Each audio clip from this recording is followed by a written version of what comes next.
All right, we are back. Massive shout out to each and every single one of you guys. Thank you so much for tapping in and supporting what it is that we have going on over here. Now, when it's all said and done, there's okay, all right, I see that. There's a lot more that we can do with this channel, and I have been working in the background. There's certain things that I want to actually organize. And I actually do like doing like these live reactions as well. Things that are just not scripted, um, and just authentic in every which way, you know. I came across something earlier. Let's see if I could actually find it. I came earlier today, right? And it has to do with like the ASAP Rocky situation, but I didn't click it. Like I didn't click it and no, I just didn't click it. I didn't really want to get into it. I wanted to do somewhat of a live reaction, but from what I've been seeing with this ASAP Rocky situation, it's really a life lesson for anyone from the outside really looking in. When you associate with certain types of people, this is exactly what it is that happens, right? This is exactly the type of stuff that happens. And ASAP Rocky, right, really kind of somewhat has himself to blame. Hold on, let me see if I can actually. Mm, there we go. All right. Actually, let me check if you guys can actually hear me. All right, cool, perfect. But yeah, ASAP Rocky does play a role in a lot of what it is that has transpired recently. Had ASAP Rocky not been entertaining friendships with certain type of people, and when I'm talking about certain type of people, like people that are just like, I'm sure, bro, you kind of knew who it is that you were dealing with. Like I'm sure you knew. You know what I mean? Like if you grew up with this guy, you kind of knew that he was type grimy or shisty, whatever. And maybe at some point, ASAP Rocky really tried to distance himself, but it just so happened that you know it just didn't happen quick enough. And I guess you know once he tried to create more of a separation between him and this individual, I guess things got a little bit out of hand. But yeah, to be completely honest with you, from my perspective, and this is just my opinion. My opinion is that and based on what it is that I've seen with this guy going on the stand and the things that he's been saying and the way that he's just so defensive, yet he's the one that's the victim in this situation, but he's just so defensive.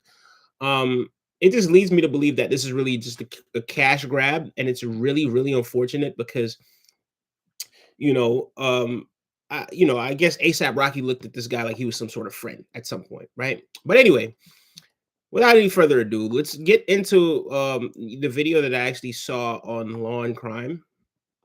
Let's see if we can actually share that.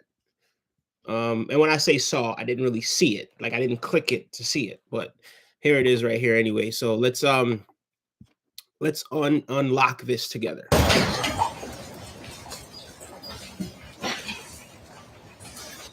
Thank you.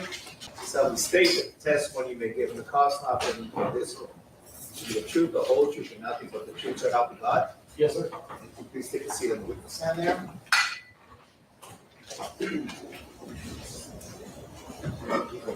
Again, please state. This guy you name it. Yes. First name is Frank, Frank. Last name is Flores, Flores. Thank you. Thank you, Your Honor.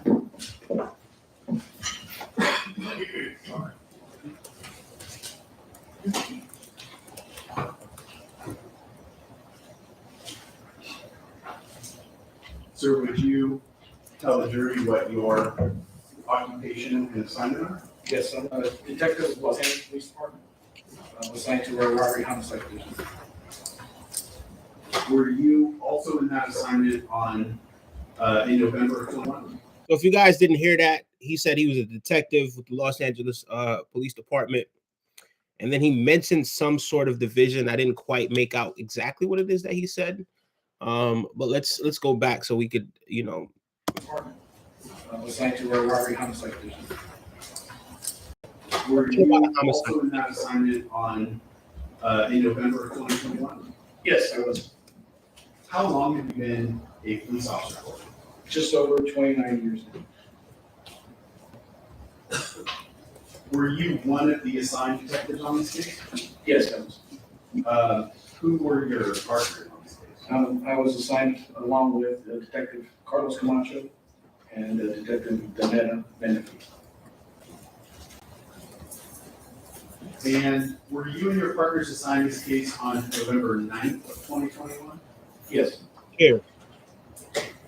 After you were assigned to this case, did you go to the location where the crime occurred, and specifically to Vista Del Mar and Selma Avenue in the city and county of Los Angeles? yes. What was your primary focus in returning to that location?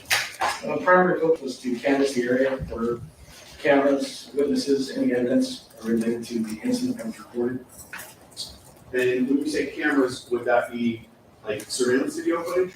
Yes, I mean, anything private, public, anything that would capture events from that night. Okay, I'm gonna show you what I marked as one. Do you recognize the area that's depicted here? Yes, Okay. I can turn on the little screen for you too, if that makes it easier. No, you have to go back to this. okay. Um,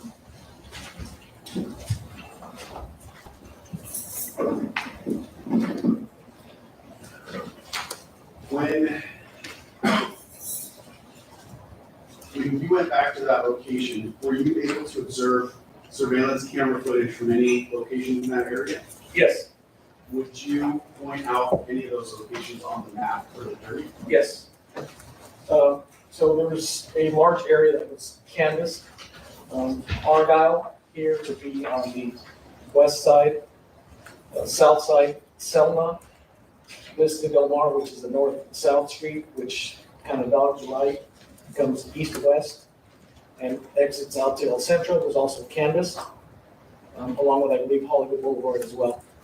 So roughly the entire kind of block with the side street of Vista Del Mar in between. Okay, we've heard about this location, 6200 Hollywood Boulevard. Can you point out for the jury where that location is on this map or graphic? Yes, 6200 is pretty much the entire, encompasses the whole block. It's a very large property, which encompasses from Hollywood down to Selma, down to Vista Del Mar and up Central on the east. Okay. Would there be, you said all the way down to Selma, but were these buildings right at the northeast corner of Argyle and Selma, those would be separate from 6200? Correct, kind of cuts off right around the bend here, Vista Del Mar down. Got it, okay. And we also heard reference in Mr. Efron's testimony to the W Hotel. Can you point out for the jury where the W Hotel would be? Yes, the W would be here on the west side of Argyle. There's a large kind of lobby entrance, parking entrance here. I believe this is it here. Roughly mid-block between Hollywood and Selma on the west side of the street. So right where it says Argyle Avenue, you were pointing just to the left of that, those kind of two lines. Would that be the driveway that would drive into sort of the valet area of the W Hotel? Correct, that's my rough estimate, yes. Okay.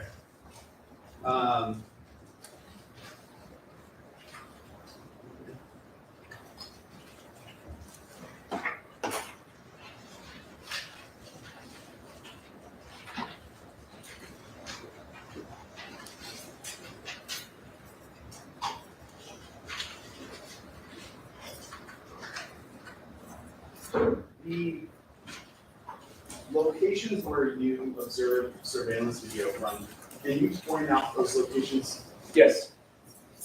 So the first point was the parking structure off Argyle, which is roughly just here on Argyle on the east side of the street, just north of Selma.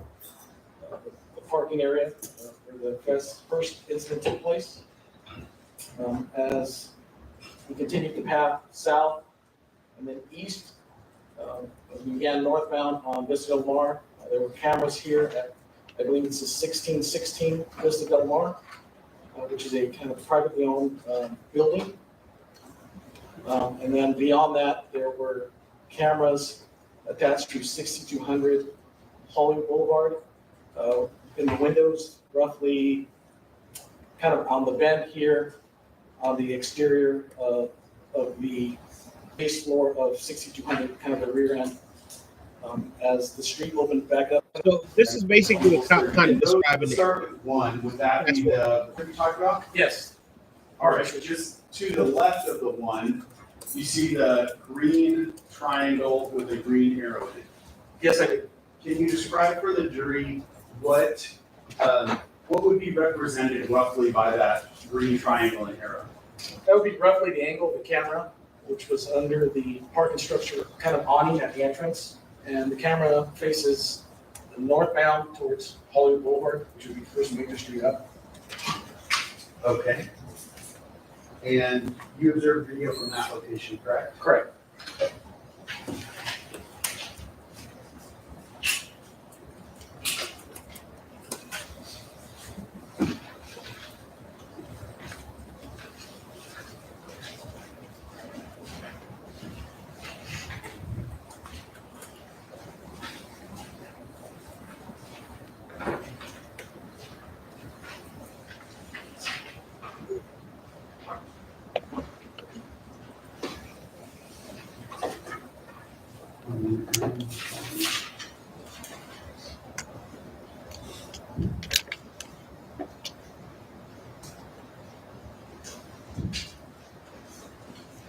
Here's my thing. I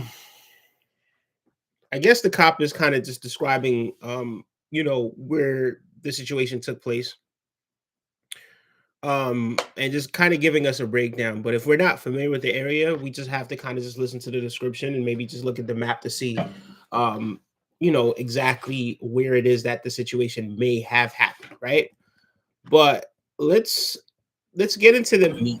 You know what I mean? Like, let's get into the meal. What's happening The there? first camera was located where the incident first began.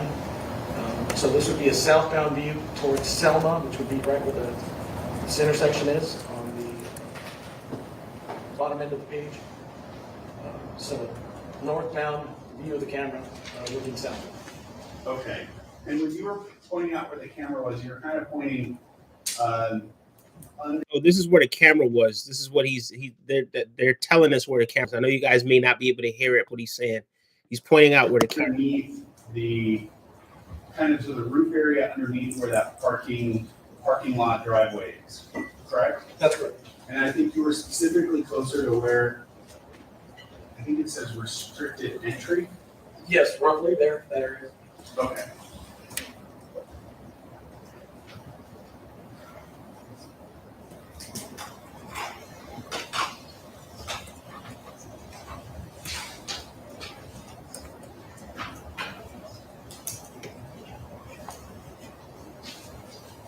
After you observed the video at that location, were you able to obtain a copy of it? Yes, after canvassing the area, we were able to get copies of different videos from different areas, different times. But yes, we did end up getting a copy of video from this specific camera. In order to get that specific video, was there anything that you had to do? Yes, What was that? there was a search warrant offered to get copies of video from specifically this camera and the adjoining camera on the central side of the loading dock. Okay. So what you're talking about is the number 1 and the number 4 on People's 33? Correct. Okay. I want to stay with the parking lot first, though.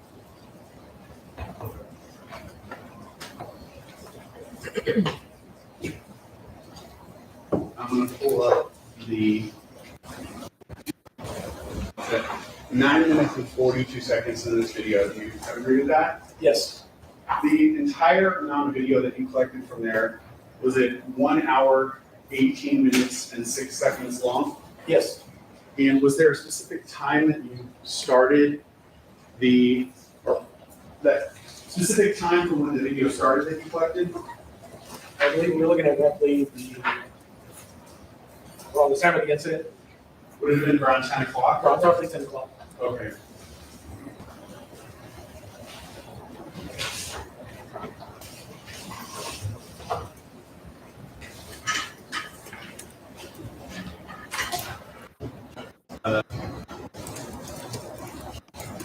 All right, so here I believe this is the incident happening. Hold on, look at what's happening here.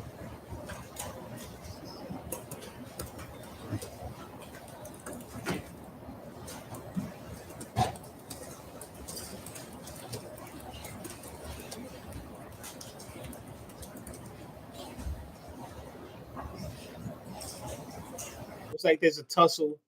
That right there, that kind of looks like Relly. That looks like Relly, right? That's who it looks like. Doesn't necessarily mean that this is what it is. Doesn't necessarily mean that these are the. But the guy that we're seeing on the stand, right? This is who this looks like. Not the guy that's on the stand right now, but the guy that we've been seeing on the stand. That's just basically just splurting out anything that comes to his mind. In regards to ASAP Rocky. This is who he looks like right here. So it looks like this is ASAP Rocky right here. So let's kind of this is what it is. All right. So I don't know where these people are coming from. That person right there looks like it's that may be Relly. Looks like confrontational stance. Like you could kind of see it, like what I mean, pulling his pants up. Just sort of like that square up thing. I'm sure a lot of people kind of know. All right, what's up? You know what I mean? Kind of you gotta get yourself ready. You know what I mean? Make sure that you're not slipping. But that's what it looks like. It's a bit of a coming together.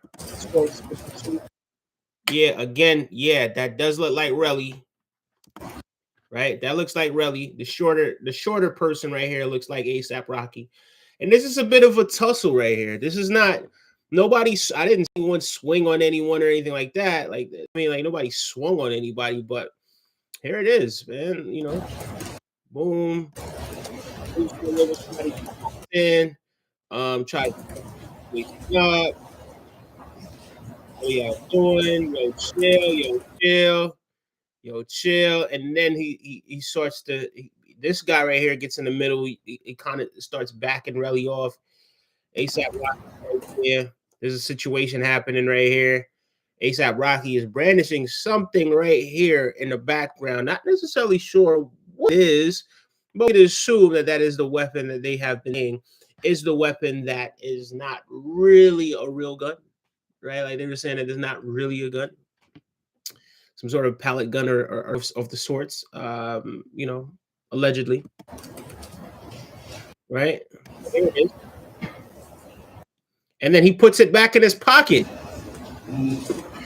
He puts it right back in his pocket. So he brandishes the weapon, whatever the weapon is, he brandishes the weapon and then he puts it right back in his pocket. The weapon was placed. I didn't see. So we're looking at the whole thing right here. Hold on. Look at this. Right. Boom. I didn't see anybody fire anything, right? At all. Like, I didn't.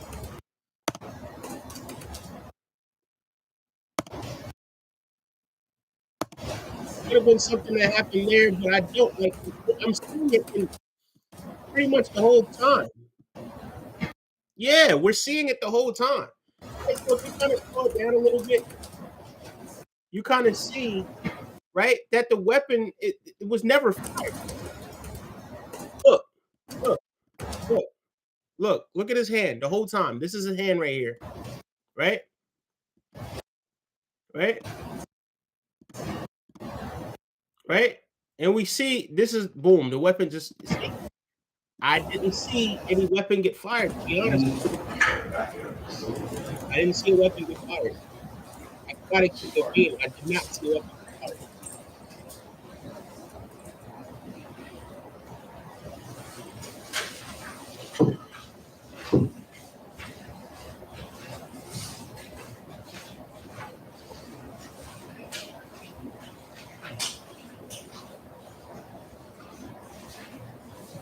Yeah, ASAP Rocky's beating this case, Okay. Detective, can you read the time that it's bro. ASAP Rocky is beating this case, bro.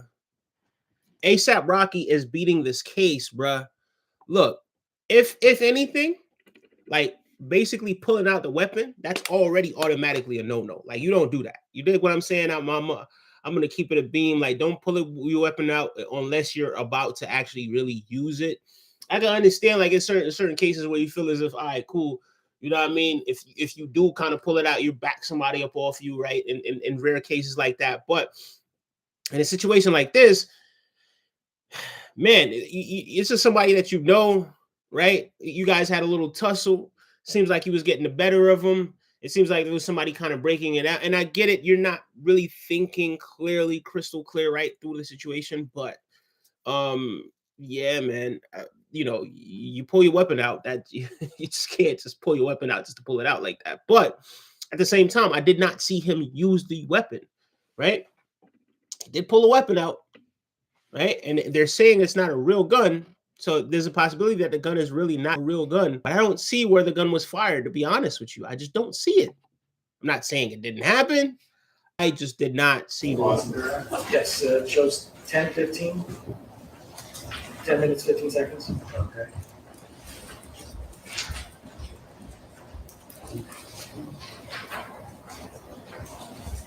I'm gonna mark my next exhibit, Your Honor. 34. Yeah. It's a one-page document that has 3 still images from this parking lot video, individually labeled A, B, and C on the page.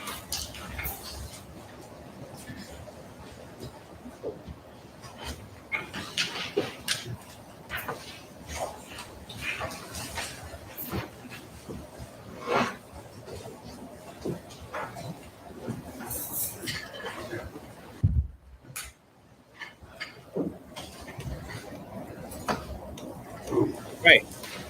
So this is a breakdown. It's exactly what it is that I'm saying. I don't see a weapon being fired.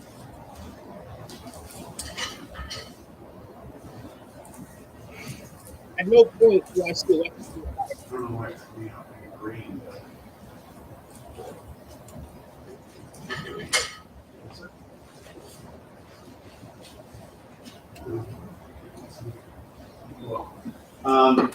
Obviously, we got to see different camera angles to kind of get the whole gist of things. But based on what this camera angle is showing, I don't see where there was a weapon fired at anyone. Honestly, don't see it. I don't see where there was a weapon fired. Yo, all right, let me tell you guys a little story. All right, so boom. This guy reminds me of somebody, right? And this is the person that he reminds me of, that ASAP really type of person, right? So, like through life, you kind of put people into different categories based on their personality traits and based on certain things that they do, right? I remember this one time, right? I was doing some independent contracting over in New Jersey, right?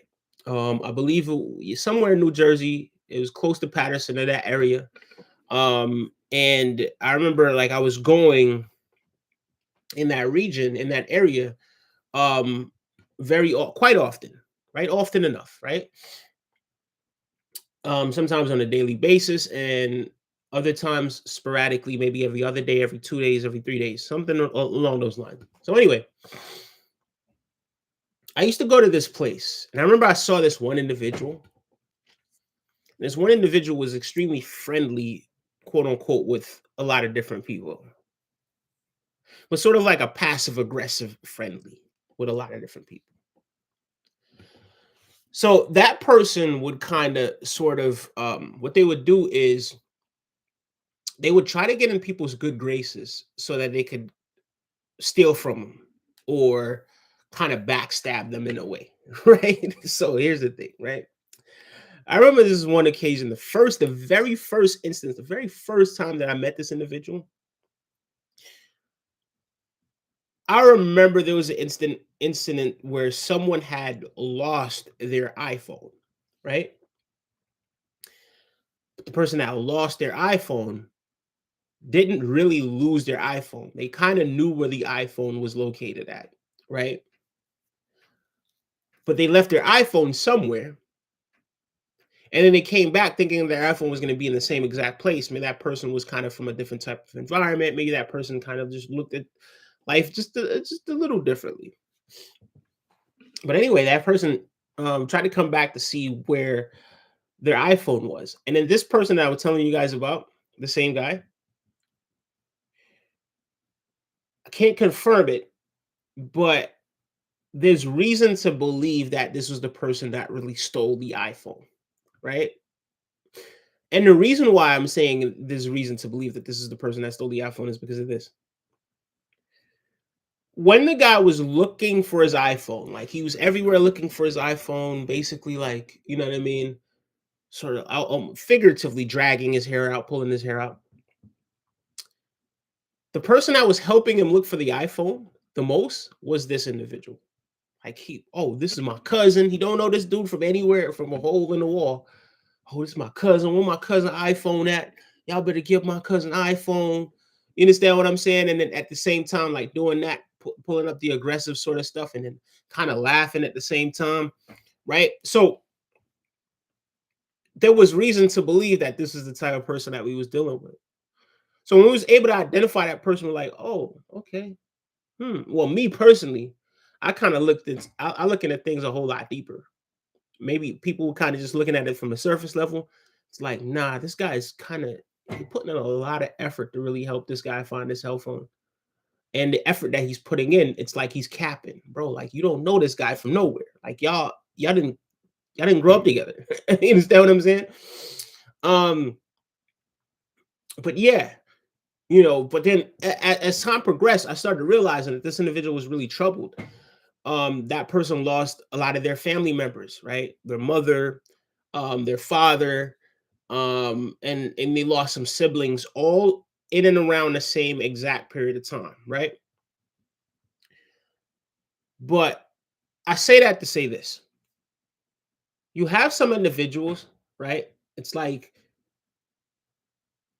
they pretend to be your friend. And maybe this is one of those cases where ASAP really was pretending to be ASAP Rocky's friend so that he could get close to him, so that he could sabotage him in some way and take the money, right? Because it's not about these days. I'm not even entirely sure if it was like this back in the day, maybe sporadically, but these days, people associate with you a lot of times based on what it is that they could gain from you, based on what it is that they could, because you know what I mean, you governed by their own self-interest. And this is what it looks like in the case of ASAP Relly. He is governed by his own self-interest, right? So again, I'm looking at the video. I don't see ASAP Rocky pull the weapon out, pop the weapon at the guy. I don't see that at any point. It's a kind of an odd color up there, but do you recognize where those three still images are captured from? Yes. And what would that be? That's from the camera that was recovered at the parking structure. Now, would you tell the jurors just a little bit about your background, training, and experience when it comes to firearms? Well, I wouldn't consider myself an expert, but I carried a firearm as long as I've been a police officer. Prior to, I've attended training days, qualified, marksmanship, safety skills of firearms. So I have a good basic understanding of my job and some extracurricular training days. Now, in the course of your 29 years of experience, have you had an opportunity to use both semi-automatic pistols and revolvers? Yes, I carry both. Are you generally familiar with the difference between those two types of firearms? Yes. And could you describe that to the jury? Yes. A revolver is kind of the older technology firearm, original firearm. It's a wheel gun. It's a wheel where the gun is manually loaded with the ammunition, and after you fire, you have to manually unload it. Meaning, there's a lot more handling of the weapon. When you shoot it, it doesn't eject casings like a semi-automatic handgun. So it's also generally a lower capacity weapon, meaning most revolvers are limited to 5 or 6 rounds capacity. A semi-automatic is more of a modern era weapon. It's a magazine and cartridge fed weapon, which can hold a large capacity of rounds. And a small semi-automatic can hold 5, 6 rounds up to 17, 18 rounds, depending on the size of the semi-automatic handgun. When you fire that gun, the difference is casings eject. Anytime you fire it, the casing will eject from the handgun to clear the way for the next round. Versus a revolver, when it fires, the wheel just spins through the available chamber. So, a big difference in what you can see in the two guns is that wheel that you're describing on the revolver. Right? yes, the revolver's fairly distinct. And when you watch this video or even observing the still images on the screen up there, based upon your background, training, and experience in law enforcement and handling both semi-automatics and revolvers, what is your opinion with regard to what type of gun that is, specifically between a revolver or a semi-automatic pistol? No doubt, semi-automatic. Okay. All right, so the officer is claiming or is stating that he believes, because he said no doubt, right? So no doubt, semi-automatic, based on the still images and based on what they saw, ASAP Rocky, quote unquote, brandish. He's saying that it is a semi-automatic weapon, right? Or at least that's the way it sounds to me, right? So allegedly, this is what it said.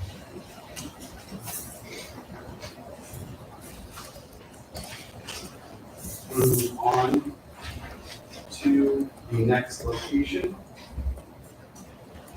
So equals 33, and focus in on location number 2. So they're giving you basically a whole breakdown of the scenery, right? So we just one angle of what it is that happened, right? Maybe this time when we look at this different angle, we're going to see a different perspective, right? Like life is all about perspectives, right? One camera is not going to capture everything, right? Even if it's a 360 camera or whatever it is, right? It's not going to capture every single angle.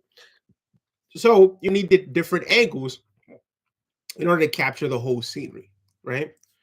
As things stand right now, I don't know. I don't believe that ASAP Rocky actually pulled the weapon and popped him. I mean, we did see a weapon brandished. I don't believe that he actually did pop at him. Maybe he did. But as of right now, based on the evidence that I've seen, I don't know what you've seen, right? You may have seen the whole scenery. You could have probably even been there. I don't know. You know what I mean? But based on what it is that I've seen, no, I don't see where ASAP Rocky has done anything besides pulling the weapon, which is, in and of itself, obviously something that you just don't do. I believe you already said in your testimony that location was 1616 Vista Del Mar Avenue, correct? Correct. And you said it was a private building, privately owned building, correct? That was my understanding, yes. Okay. When you observed video from that location, were there a number of cameras attached to the location? Yes. Now, I have People's 33 up here, which I think will make it easier for you to explain, but if you would, could you explain generally how those cameras were, what direction those cameras were facing that were attached to that one building? Yes. Well, basically, if you're looking at the green cones, they represent a camera that was facing in that specific direction. So the property kind of sits on the corner of the bend that goes from Vista Del Mar northbound to Vista Del Mar eastbound. So the cameras face roughly, are placed around the building, facing different angles outwards towards the street. Okay, so the bottommost one on the building label number 2, that one, that would have been facing towards the intersection of Vista Del Mar and Selma, correct? Correct. And that's the grainy surveillance video that we watched a number of times, correct? Correct. The very next one to the left of that, it looks like it's facing towards, that one, the 6200 Hollywood building. What area would that have captured? That's roughly, as the street begins to turn, that's roughly the front of the building. Would roughly cover kind of the pedestrian entrance to the building. Okay. And then going up to the northmost part of the building, there's 2 additional cameras there, correct? Correct. Do those cameras kind of overlap in their coverage? Yes, roughly they do. All right. Go back to People's 15, the hard drive.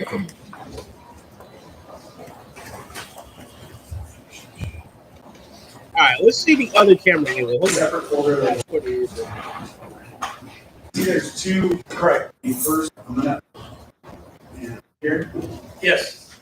Can you describe this at all for the jurors? Yes, roughly this is camera number 1 on the, would be the south side of the building at 1616. Hold on 1 second.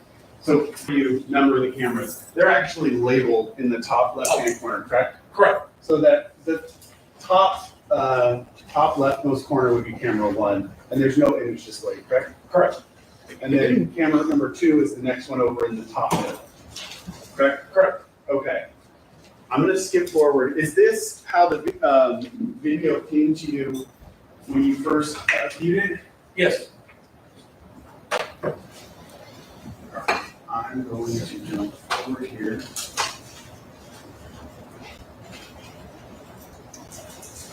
going to be hard for me to see up there, so I'm going to pull it over and then I'll bring it back to you.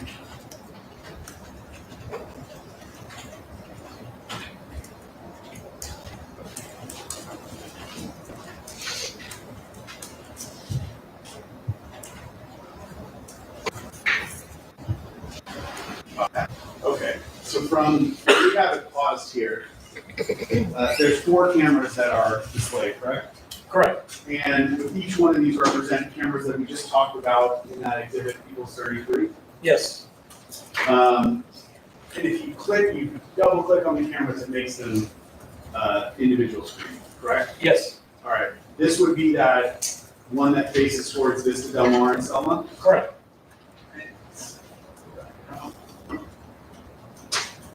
All right, so they're breaking down all the camera angles, right? But let's try to get some actual footage. So these are the actual camera angles that they're just telling you where the cameras are located and what direction it's facing and all of that sort of stuff, right? So let's see what it is that we can get from some of these other camera angles. I'm going to start with camera 2. We'll play it. Let's see from here. You guys here. Here. We're looking at the situation here.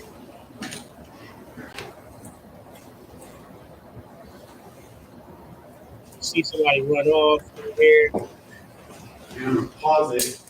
You could read the time at the bottom and I'm going to switch screens, but the timestamp at the bottom left here.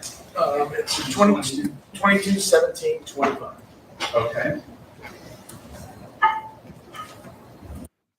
You know what I think happened, and this ain't even like evidence or nothing like that, but I think it's one of those cases where ASAP Rocky just kind of wanted to get somebody up off him, and he kind of didn't want to seem like no punk at the same time. But I don't know whether or not he did shoot, right? I don't know whether or not he did shoot. The guy did run away from the situation, and obviously somebody brandished a firearm, and especially if there's a heated argument or whatever it is, some people may run. And not in every case is people going to run, but some cases people are going to get on up out of there, right? Especially if it's a heated conversation. They may have, sort of believed or they believe that you're willing to use the weapon, so they get up out of there, right? But this could be one of those cases where it's like, yo, man, you're just trying to get somebody up off you. You brandish the weapon. They see what it is that you got going on, so they get on up out of there. I don't see where anything was fired. I do not see where a weapon was fired. Oh, all right. I'm going to jump over to camera 3. And I'll play at this portion. And pause it. The time. 22, 17, 29. And so would that have shown the same person that we saw running away in camera 2 as they're crossing around the building? Yes, it's in sequence. Okay, we'll jump over to number 5 that faces the curve. Might have passed already, but I'll keep playing it from here. Is it moving? It's not playing. It's not. Okay.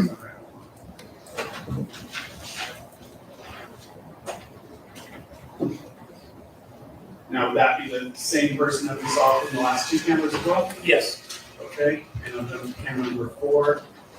Is that individual now towards the top of the screen here? Yes.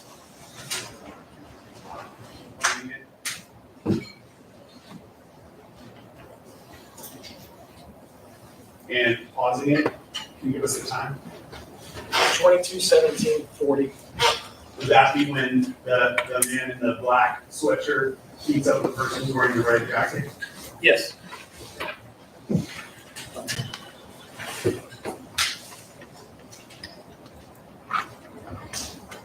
I'm gonna go back in time a little bit. But you would agree that the sequence we just played was sort of following the man in the black sweatshirt, correct? Correct. All right. Go back, I'm gonna ask you to follow the other individuals.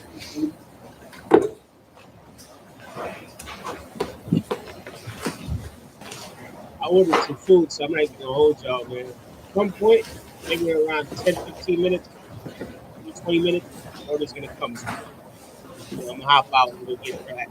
I'll be back though. I'll be back. More things I actually do with other podcasts. And then Before I hit play, would you give us the timestamp again? 22:16:57. All right. So we've gone back in time now, would you agree? Yes. And I will hit play from here.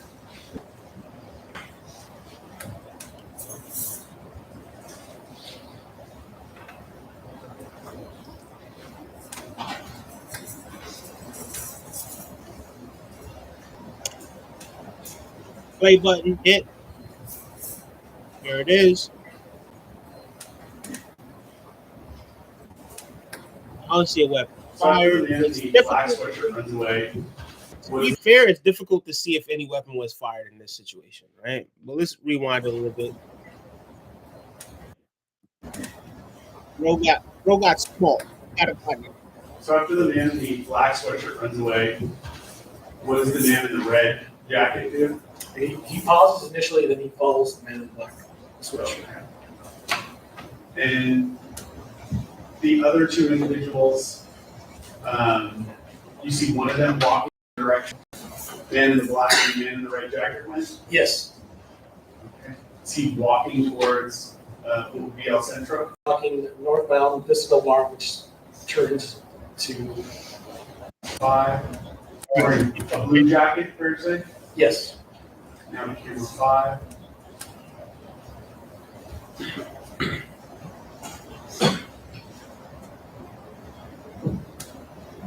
And then lastly, camera 4.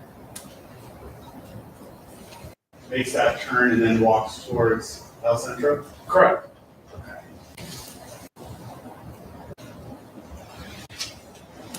That location, the time specifically?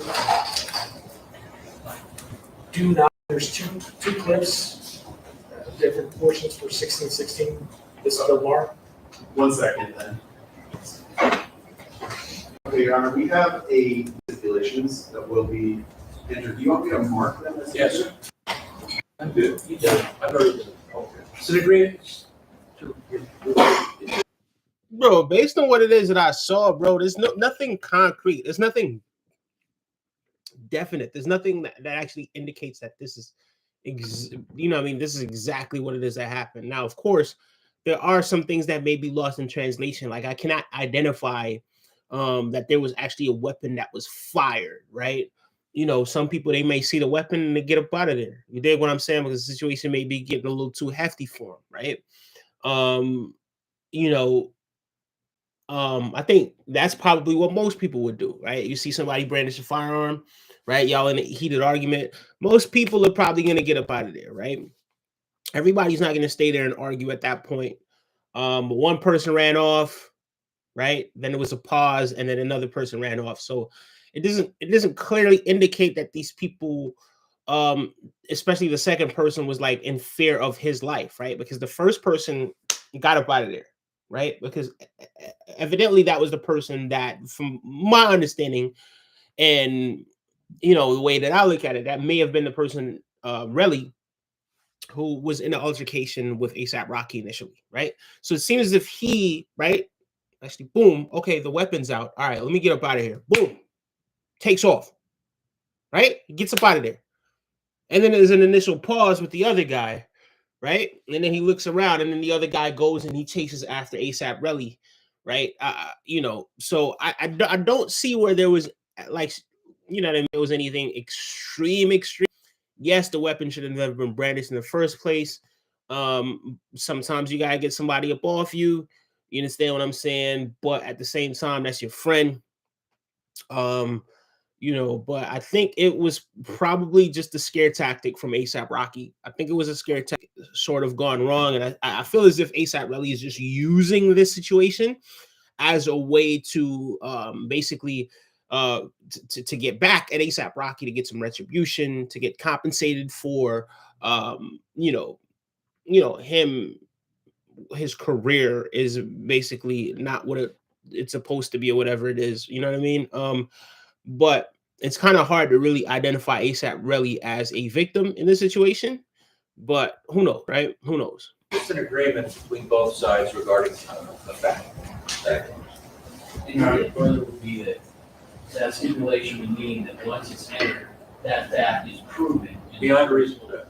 Does not need to make a determination.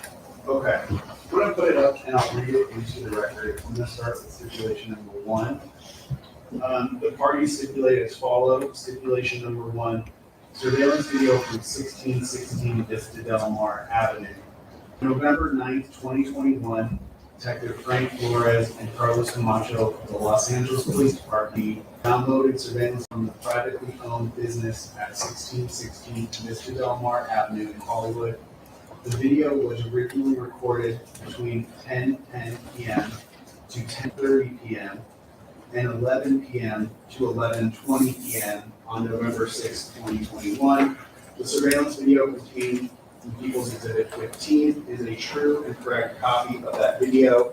The system video date and timestamp are accurate to actual time. So, Detective, you were saying you collect video between 2 different times, correct? Correct. So from 10:10 to 10:30, that would be a portion of which was just played as we went through the video, correct? Yes. Then the next portion. Here's my thing. Most of the time when shots are being fired, everybody is going. Everybody, it's chaotic. People are just, nobody wants to get hit, right? The reason why I have my doubts is because I saw one person run. The person saw the weapon, person got up out of there, right? One person got up out of there. Obviously, this may have been the actual individual, right? And I can't identify them concretely in the evidence that we're seeing.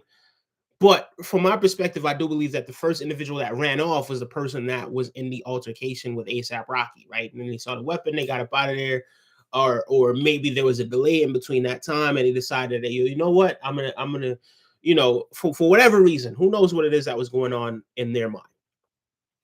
But everybody didn't break at the same time, right? If everyone just broke at the same time, if everyone got up out of there at the same time, okay, I could understand that.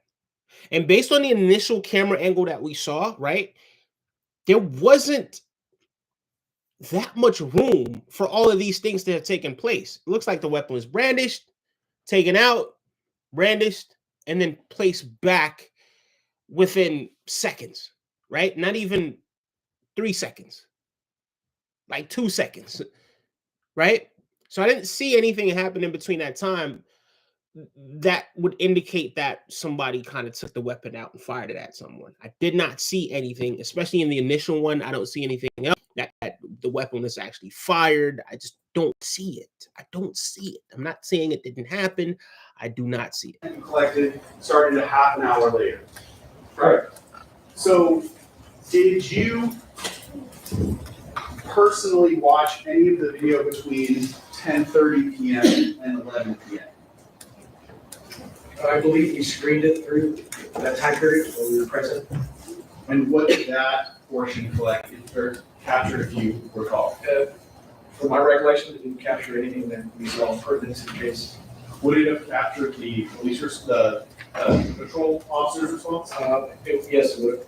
Okay. Did you collect the video between 10:30 p.m. to 11 p.m.? I'm sorry? Did you collect that video though from 10:30 to 11 p.m.? No. And why did you collect that video? Again, we were focused on the time periods where the victim had indicated the incident occurred and he had returned. So you were mainly focused on collecting video of the actual shooting incident, correct? Correct. Now, we heard through the stipulation, and I believe through your testimony, that you also collected video from 11 to 11:20, correct? That's correct. So why is it that you collected video from that portion of the video? Again, there was indication that the victim said he had returned to recover evidence of the scene, so that's what we were trying to verify. Had you spoken to Mr. Efron? Yes, I believe we had spoken to Mr. Efron before we went out to Candace initially. And he told you that he went back to collect it, correct? Correct.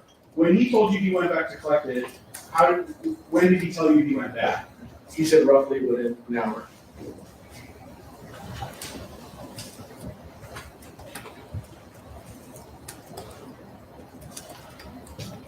Okay, so I'm gonna go to that second video.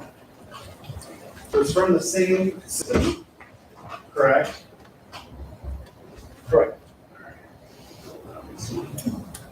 Go down to the second one.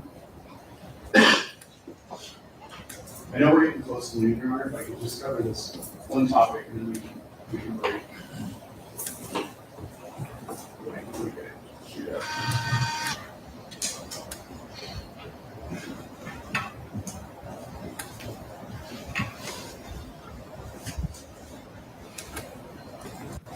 Evan, I will. All right, we're looking at a different camera angle now. Hold on, let's get this straight. Hold on. Okay. See an individual with kind of a light colored top and a dark colored bottom or pants walking around that area? Yes, I do. Okay. Do you have a cursor on there?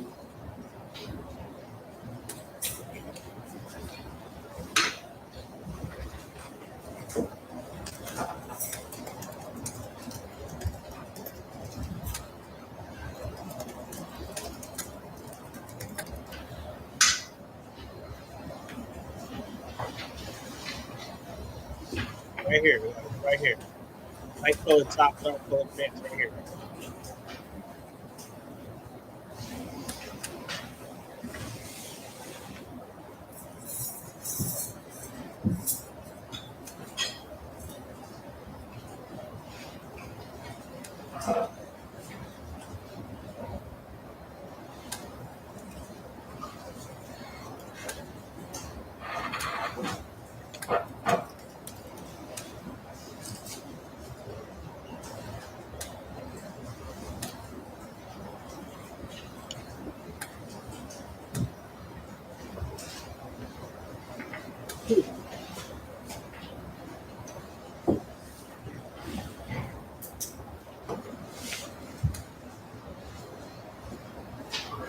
I'm going to pause it. I have a few questions for you. Can you read us the timestamp so we know what was played?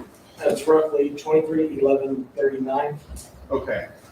Did you hear Mr. Efron's testimony in this case that he took a photograph just before he collected the cartridge casing, and the photograph was timestamped? So this right here, this sounds like when it is that he went back to the scene, quote unquote, retrieve the shell casings, right? So that's right here sounds like, right?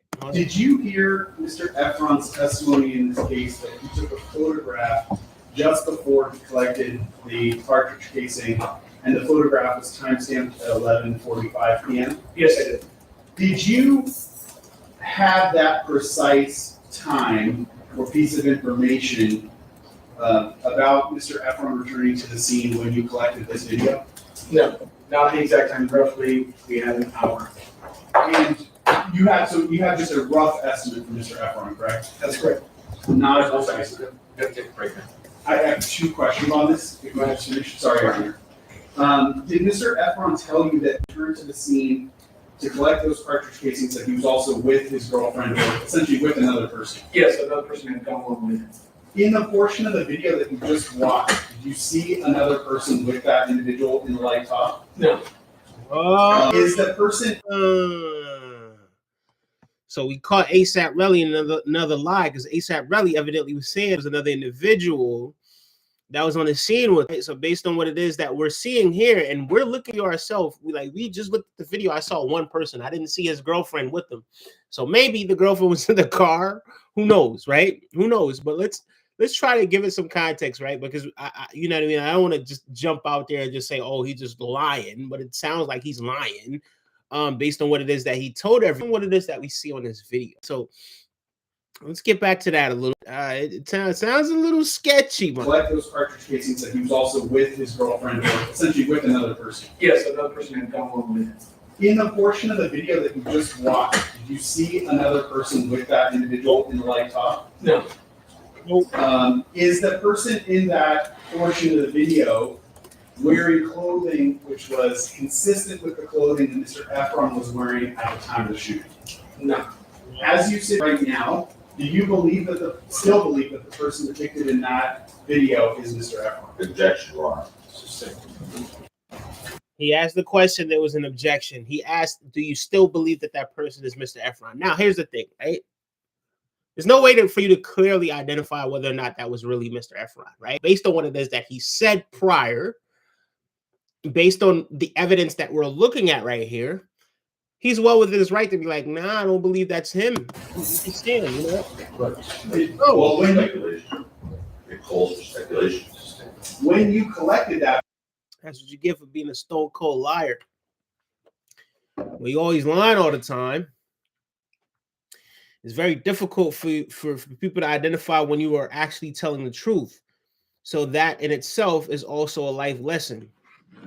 That in itself is something that people need to be paying attention to as well, right? Like, don't be lying all the time. It's very difficult to video, did you initially believe that was Mr. Efron? Yes, we did. Do you believe that today? Objection, Your Honor.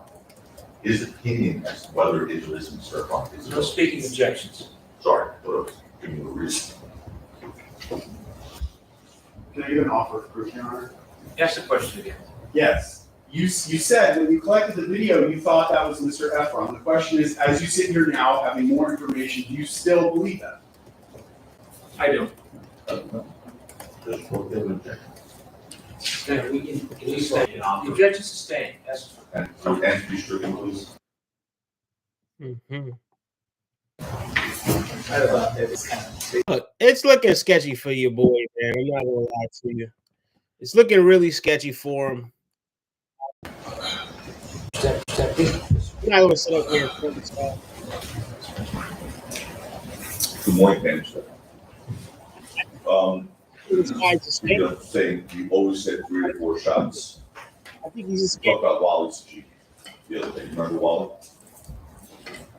I don't remember, I mean, You don't know who Wally is? Sorry? let's go, Mr. Tucker, you know, let's go. Well, we're gonna go, when you ask my question.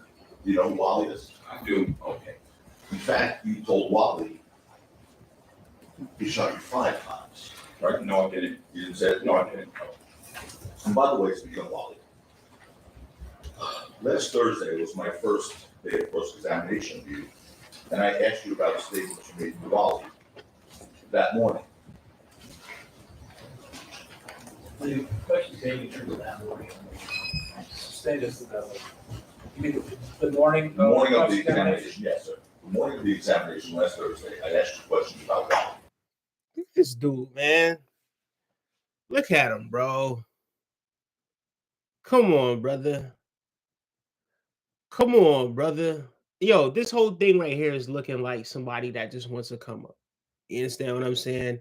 You had an altercation with somebody that used to be your friend, or somebody that may have considered you a friend, somebody that kept you around for a while, right? But just like how you have people that scam to get insurance, right? Like scam to get like, you know what I mean? Scam like the people that, all right, basically boom. So sometimes you'll have people that will pull up in front of you and hit the brakes so you can slam right into their back, right? So they can collect insurance money, right? You have people that are like that. This is what it seems like with this guy right here, bro. I'm not gonna lie to you, bro. I don't see this guy as a victim, bro, especially based on the way that he interacts, right? Like, bro, like here you are on the stand, bro. Like I've seen so many cases where he sat up there on the stand and he's just lying through his teeth. What need do you have? Why do you need to lie if you are the victim? I just don't understand it. Just tell the truth. You stated you may have made the law. Would you deny? At the lunch break, Mr. Efron, you called Wally, correct? I called him after everything because, I mean, you guys y'all whipping up lies over here. None of it, you have no evidence to back that up. You're not answering his question. He's talking about the lunch break. Ask again. And I'm not, and I'm Mr. allowed. Efron, wait, ask the question again. Correct. Wally's name was brought up on cross-examination by me. The statements you made on the recordings that you say were fake. You called Wally. That's a compound question. There are three questions. All right, you were inquiring about whether he made a phone call at the lunch, on the lunch break following your, beginning of the Yes, cross-examination. sir. Do you understand the question? All right, did you call Wally during the lunch break? No, Did you call him after court? yes, I did. And why did you call Wally? Because, I mean, you guys is just lying, lies after lies. You can't back it up. These guys, We can't back it up. I mean, you can't. You can't. Did you hear the tape recording? Did you say fake? All right, stop. Let's go ahead, ask another question. I guess we'll see about that, right? Your Honor, Sustain. the court instructed previously, and this is editorializing, Mr. Lennon is not doing that in his arrest. Right. He's right. But I know, It's like the witness is saying, I don't only understand. up. I'm not gonna sit up here and act like lawyers and pretend like lawyers don't lie. Lawyers do. I ain't gonna lie. You have a lot of lawyers that do misrepresent the truth. But when it's all said and done, and you're sitting up there and you're a defendant, bro, like you are not even a defendant, but you're somebody that's actually bringing the case forward. Like, you know what I mean? Like you're the one that's suing someone. You're not the defendant, right? So you're bringing up the case, bro. You better not be the one that's lying. That's all I'm saying. You better not be the one that's lying. Forget about a lawyer. Because if your story adds up, bro, people are going to look at your story and be like, oh, this is actually true. This is actually really what it is that happened. But when you get up there, you just like lie, bro. Like I can't not stand people that are like that, bro. And it is not a masculine trait. I just got to keep it a beam with you. It's not, bro. It's not, bro. You brought up charges on your fam. You brought up charges on your fam. All right, cool, right? Whatever. You brought up charges on your fam. Evidently, you came in acting like you was the street dude, right? You're this big tough street dude, and now you get the situation happen where some street stuff happens, and here you are. You get on the stand and you start lying on people, bro. Like, come on, man. Come on, brother. Come on, brother. Come on. Nah, bro. Mm-mm. Mm-mm. You're insane. Don't editorialize. And you should strike his answers on. They are not responsive. They are not responsible.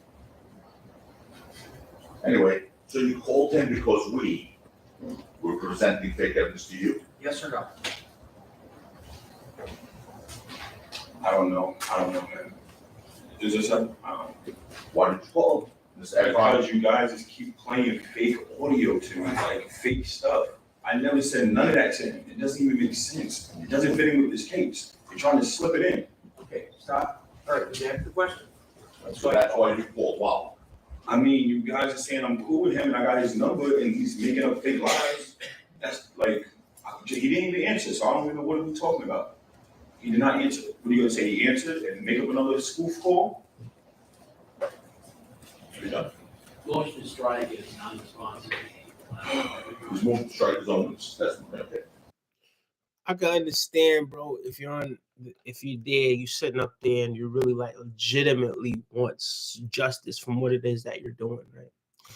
I can understand that, right? But we've listened to some of what you said on the stand, and maybe this is just your personality, bro. But we see where you can't, it's like you just don't have that composed element about you.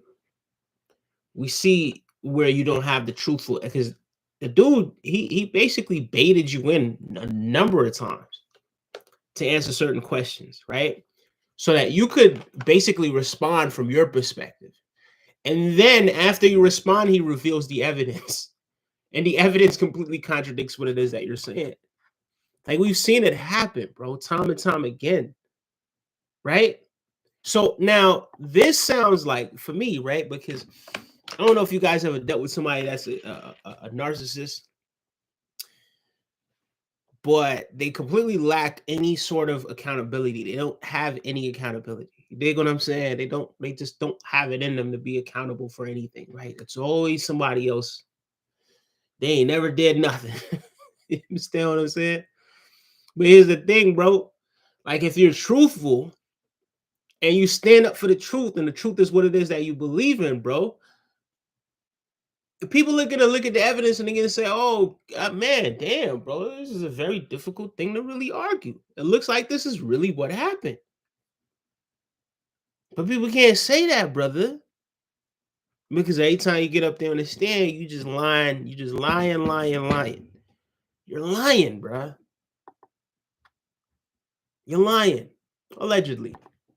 Yeah, the entire answer is not Your responsive. Honor, counsel is editorializing the indicated on moving strike. I'm following the evidence code of the state of California. I suggest that counsel follows as well, and not editorialize as to why I'm asking things to be stricken. It's improper. You could just stop squabbling. Just stop it. I'm not squabbling. Nobody, this is a no squabble zone. Stop it. All right. Okay. You asked about text to Rocky and to his manager John after the incident, April 21. Remember being asked that by Mr. Preslone a few minutes ago? Text after the incident saying, "You tried to kill me." I don't get what you're saying. You asked about text messages by Mr. Preslone right here, just a few minutes ago. After the incident, where you text Rocky and his manager John saying you tried to kill me. You remember being asked those questions by Mr. Preslone? I'm sorry, I don't get what you're saying. It's not clear. It's double negative. I don't get what you're saying right now. It's a double negative. It's not really clear. You're not making no sense. I'm not ready to answer something I don't understand no more. Do you remember, break the slow? Do you remember? We got all day. Do you remember being asked by Mr. Preslone a few minutes ago today about text messages you sent Okay. with me so far? Are you with me so far? Yo, you're annoying, bro. Just Yo, bro, this is just, I tell you, I don't know if this is his strategy or not, bro. Your strategy just ain't strategizing, bro. It's just not, bro. Your strategy's weak, brother. He asked you, just answer the question. He asked you a question, bro. Like, if you're a victim, bro, just answer the question, bro. Just answer the question. He asked you about something that happened a few minutes ago. And then you get into this attack, bro. Like, just listen. Preslone, a few minutes ago today about text messages you sent okay. with me so far. Are you with me so far? Yo, you're annoying, bro. Just You come with me on. so far. Are you with We me? didn't even get to the case. What are we doing here? Are you keeping up?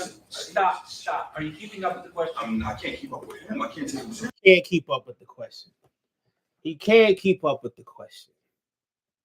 He can't keep up with the question. All of a sudden, he's the dumbest dude in the fucking world. Right? Just conveniently stupid. Conveniently dumb. Conveniently stupid. This is exactly what it is I'm talking about here. Like, this guy is just such a flawed character, bro. Like, he's just such a busty to me, bro. Like, this dude is a busty to me, bro. Straight up and down, because you know what, bro? There'd be real victims. This is the thing where I can't stand with be like, there'd be real victims out there, bro. People that actually really experience some things, bro. People that have actually really experienced some very traumatizing situations. And they ain't gonna get up there and cap because they don't got nothing to cap about. They don't have anything to lie about. This oh my gosh, bro. Thrifty, how you doing, sweetheart? Thrifty, I just noticed that you was in the chat. I apologize for that. Thrifty, I hope you've been having a brilliant, brilliant day. I hope you've had a blessed day. I hope you're having a wonderful day. I'm really trying to decipher. I'm trying to give this guy the benefit of the doubt. But when he's not lying, he's gaslighting. Come on, brother. What are you doing here? How can we give you the benefit of the doubt? How? This dude's just pissing me off. And I see the lawyers getting annoyed, but he has to maintain that composure. He's not in his place of residence. You understand what I'm saying? He's in a courtroom. So he has to maintain a level of professionalism. He has to, because he's getting paid by ASAP Rocky, right? To really break down this case so that people could actually see the truth. And here we are. We have this dude over there on the stand, and all he's doing is just lying through his teeth, brother. And when he's not lying, he's gaslighting. And when he's not lying, and when he's not gaslighting, he's stupid. Just conveniently dumb.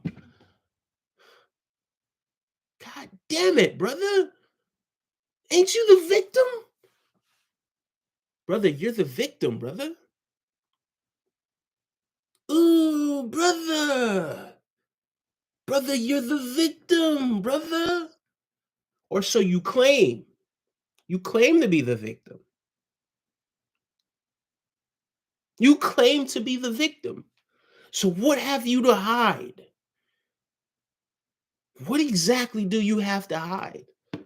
Oh, this dude's a straight fraud to me, allegedly. Straight fraud. No, Messages you sent Okay. with me so far. Are you with me so far? Yo, you're annoying, bro. Just come on. Are you with We me? didn't even get to the case. What are you doing here? are you keeping up? Stop. Are you keeping up with the question? I can't keep up with him. I can't take him serious. No. You got to answer the questions. He asks the questions. He's beginning to ask you a question. He just wants to know if you're keeping up with him. Just ask the whole question. Sure. You recall being asked by Mr. Brazone a few minutes ago about text messages you sent to Rocky and his manager after the incident saying you tried to kill him. Yes. Oh, There you go. You recall. Okay, so you recall saying that. Wonderful. Hold on, guys, because I got something. I'm ordering something. So I gotta make sure that it's on its way. So they keep switching drivers and riders. So it's different people. So evidently, because I ordered something from two different places, but I thought that it was going to be the same person, but evidently it's two different people. But anyway, forget about that. So now, you do remember. So you're not stupid after all, right? So he turns on and off the stupid meter every chance that he gets, right? So at one point he'll be conveniently stupid, and at another point he's not dumb anymore. Thrifty, you know something? Thrifty, it's funny you asked that because I know you guys, if you guys don't know, I've been a pescatarian for about 3 years now, right? So around about 3 years, I've been a pescatarian. I haven't really eaten any meat, right? But then recently I ordered something. I was in the Hamptons about maybe 3 or 4 weeks ago. I was in the Hamptons and I ordered something.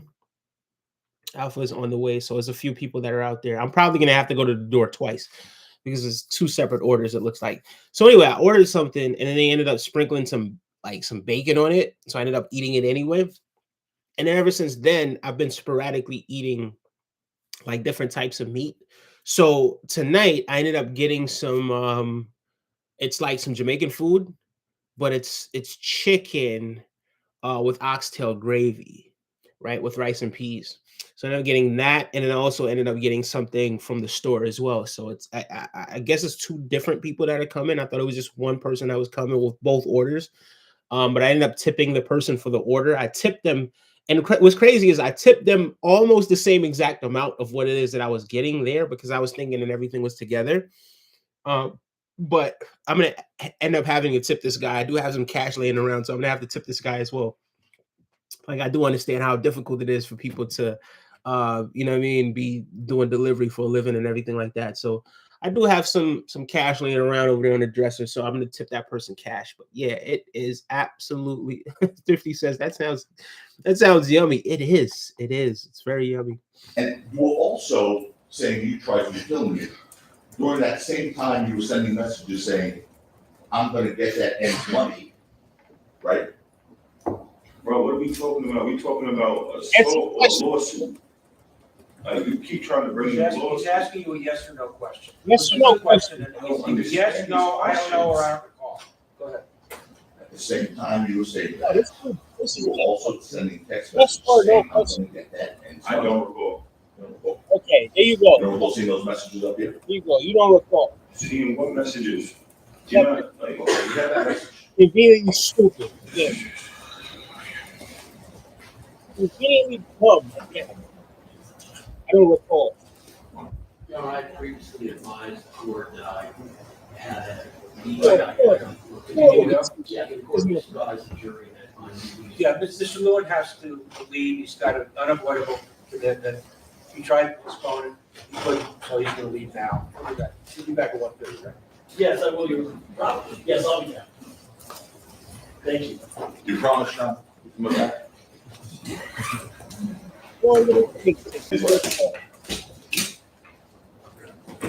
Put up.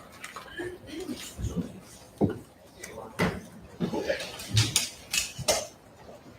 why is y'all guys' text messages different from what I'm seeing all the time? I just don't get this. It's 2 different, like, Is this already exhibit? yes, Which exhibit is it? What? I can't see nothing, I don't know what I'm looking at. It's not on the screen in front of you? Is it on the screen? Yeah, I see this, but I don't know. You see the words? Yeah. That's what Mr. Tech is requiring. So on Words. the next morning, November 7th, 6:40 a.m., you sent a message saying to John. No, that's not I John. want That's not John. That's my business partner. Well, that's You're lying. Justin. You're lying. That's Justin. You know that's Justin. You're not even putting names next to it. So what you said to him, that same But time. you just lied. Stop it. Stop it. Like, what am I? Okay. What am I Who's this talking next to one, this man for? Who is it? Bro, how do you feel getting up there on court on the stand, bro, and then having those people talk to you like that, bro? How do you feel about that, bro? How do you feel about being the one that put yourself in that situation, bro? So now it's like the composure and just the element of manhood that you have now, you don't have it anymore, right? To the point where you get to the point where these people are yelling at you, bro. Come on, brother. And you know what's crazy about this situation? It's like because of how frustrating it is for people that are watching the situation.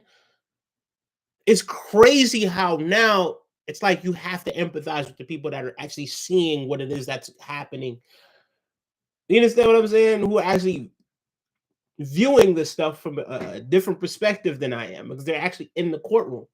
This has to be frustrating for everybody in the courtroom. I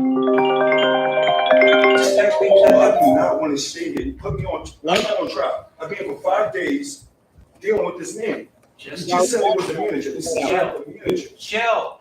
I'm ready to go. Was this text to John or is this to your man? This is to my, it's my business. partner. Okay, this is hard. So you sent to your business partner at 6:40 a.m. that same morning that you're sending Rocky a message saying you try to kill me. A message saying, I want to get this ends money. Yes, that's my business partner. He shot me. I have no career. You were asked by Mr. Presloming, you saw that videotape of you sitting with Detective Flores and Manfrey. Remember that? Yes. And you were asked on page 3 of the transcript, Your Honor, I'm not going to replay it, we can just go to page 3 of that transcript. Please. You have it?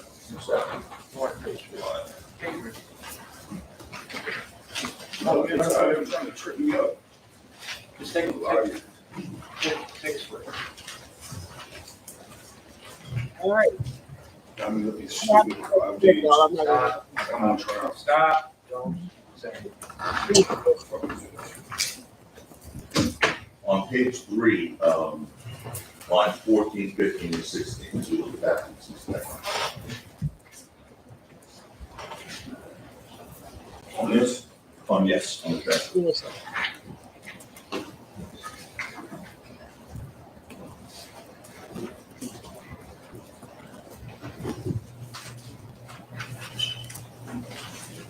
what am I looking at? Lines 14, 15, and 16. Page 4.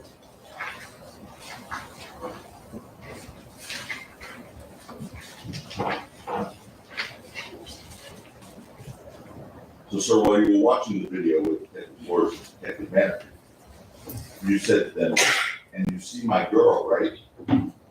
That was my girl I was with. With your testimony, that as you watched that video, you saw your girl, the partner with you. Objection, this is. Sustain. But what did you mean by that? When you I said don't that? recall, it was a long time ago. Next, I know. Next, I don't recall. well, you asked a bunch of questions about the strength. I just said I don't recall. It has nothing to do with nothing. Let me see if everybody's, Let's keep it going.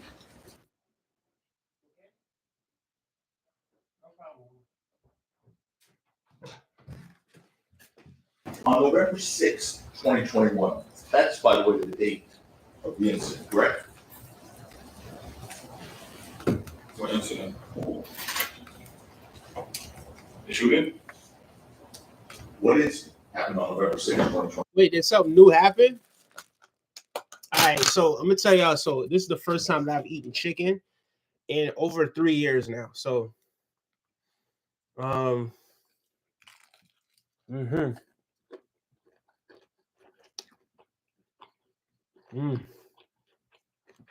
Mm-hmm.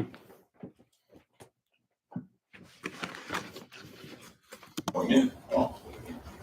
I'm not saying what, On November 6, 2021, your girlfriend Lydia Parker sent you a text message accusing you of being a fraud, correct? On that date. Objection relevant, Your Honor. no, I don't know. hold on. It's also. Sustain. Sustain. Motion to strike any answer. The answer's stricken. Thank you. Oh. Sir, on this topic last time, the height of your music career was in 2021, you told the jury. You were making money, you said, quote, I finally figured out how to make money. In 2021, did you make money from your music business? Yes or no? I didn't make money, but I figured out how to make money Okay. within the music industry. And my artist was making money because it's their royalties. I could have made money, but it wasn't enough for me to even, I don't want that money. Okay. I'd rather get them a deal. Okay.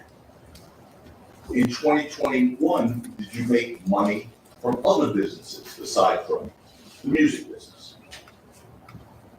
I don't recall. You don't recall if you made money any other way? I don't recall.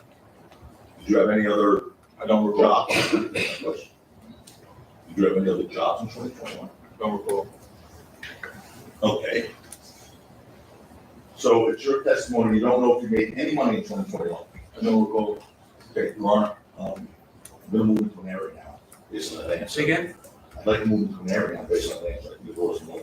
Our position is 352 and relevance. I don't know what area you were. Come on up and tell us. I don't recall. Okay, so who's Lydia Parker? That's my girlfriend. Does she go by the name of Gemma Jones? I don't recall. Well, does she have a website named Gemma Jones? I don't recall. Right. Let's do this. Did she text you a website of herself? I don't recall. Let me. Did she text you a website of herself entitled gemmajones.ch? I don't recall. Okay. No. Just for the record, overlooked. Right, she, Objection's overruled. I'm just gonna refresh, have to refresh, this recollection. Fine.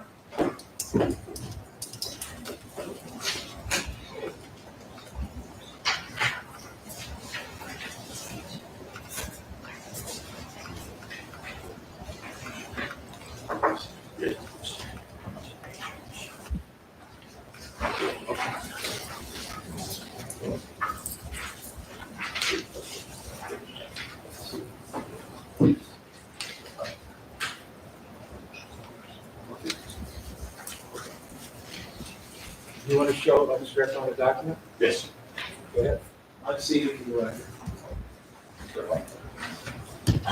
That's what you don't have to say, right? Just let me read. I'm just correcting you. Okay, remember? Just take a look at this, and then take a look at that. I'm not looking at.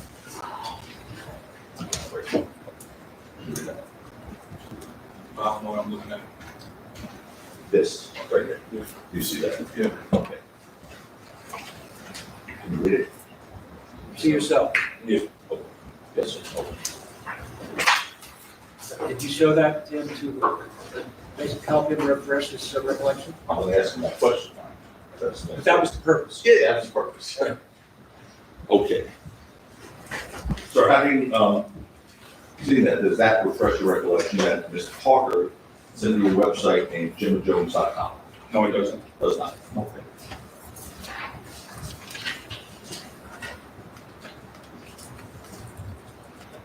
How did Mr. Parker make the money? Objection relevant state. Do you, sir, or should I say in 2021, did you along with Ms. Parker make money in prostitution? No. The question is compound, that's referring to two people. I can do it. It's simply fact, not. It is a comment, just limit it, you can limit it to. Sir, did you make money in the business of prostitution in 2021? No. And you've never seen that website, gemmajones.ch before? Objection asked and answered. Said he doesn't remember. Have you ever seen it, if you recall? No, I don't recall. All right. Okay, let's move on to a different topic. Yeah, got it. You invest in real estate? I'm doing. And you made a down payment towards a luxury apartment building, new construction, condominium in Miami? Objection made at the time, therefore. Sure. Sustained. In May of 2023, did you make a down payment towards a luxury apartment building and a new construction condominium in Miami? I don't recall. Okay, I'm gonna put up, and this is one of the seven, so to speak. I'm gonna put up, sure. Is this an exhibit? Yes. We got which one it is. The next exhibit will be H as a parent. Okay, all right. I'm gonna wait for John for a second.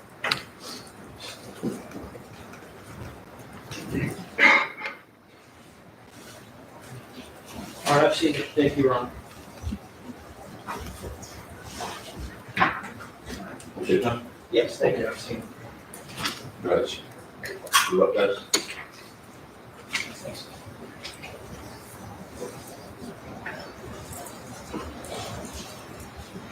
That's, your Instagram, I guess, post regarding investment property, right?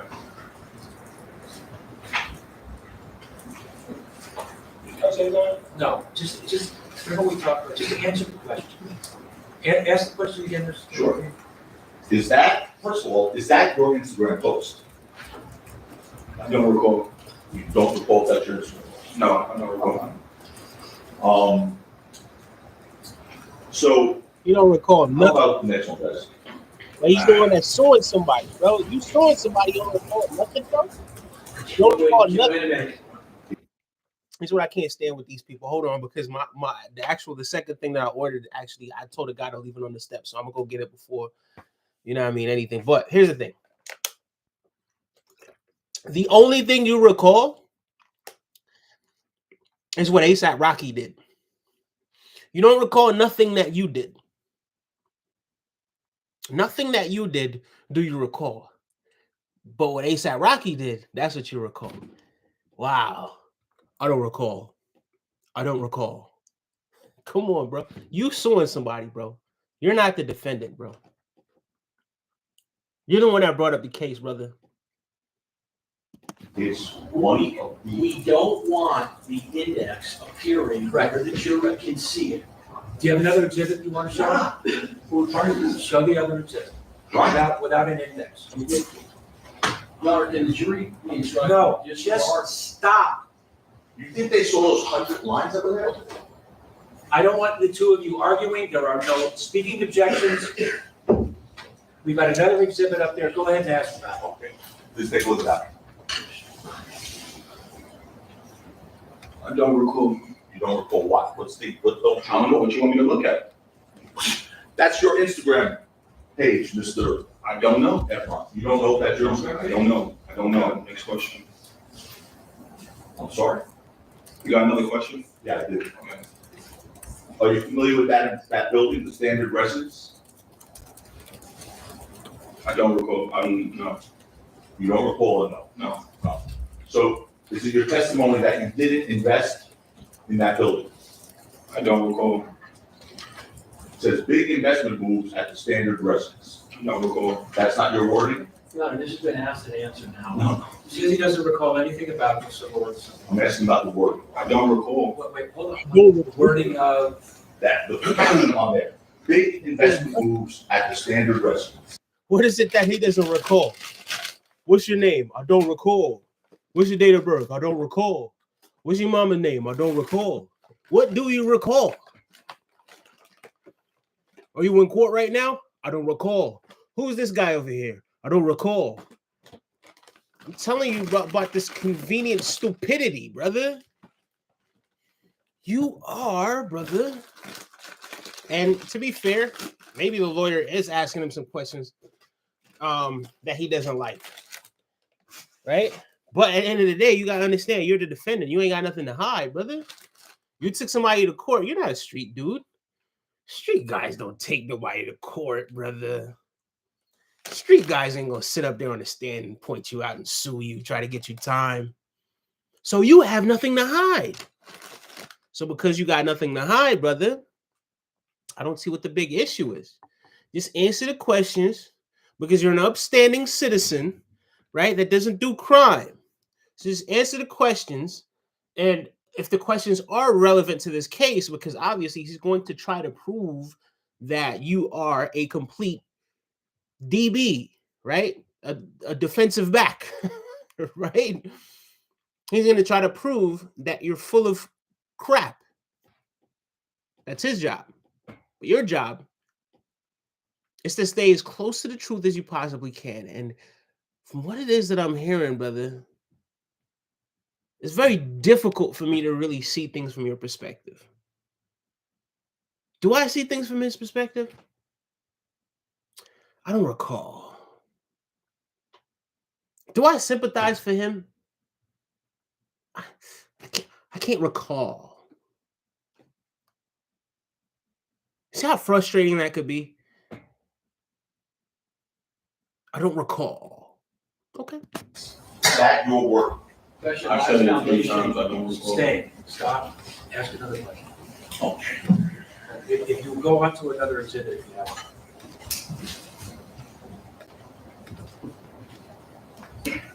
Okay. So what investment properties in Miami did you invest in?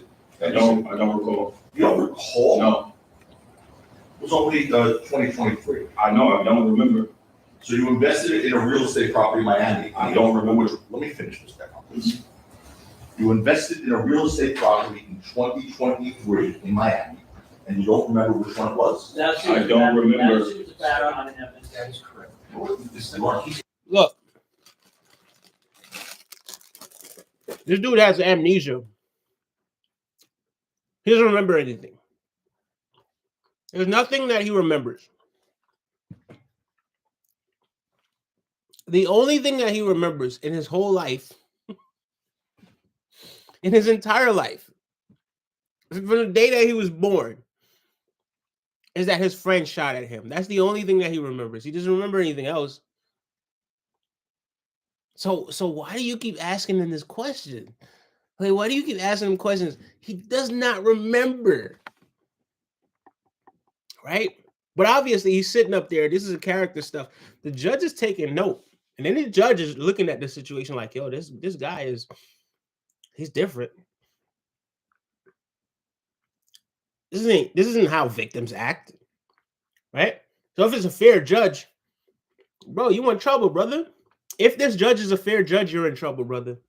He says he has no recollection. You are, excuse me. You first answered that you gave investment in real estate in Miami. That was the first thing, before I showed you all these. So again, I'm gonna ask you, which building do you I invest don't in? recall. You don't recall? No. Okay. How much did you invest in? I don't recall, sir. You don't recall? I don't recall. You invested some unknown amount of money in some unknown building I don't have a clue. in 2023. Don't have a clue. Okay.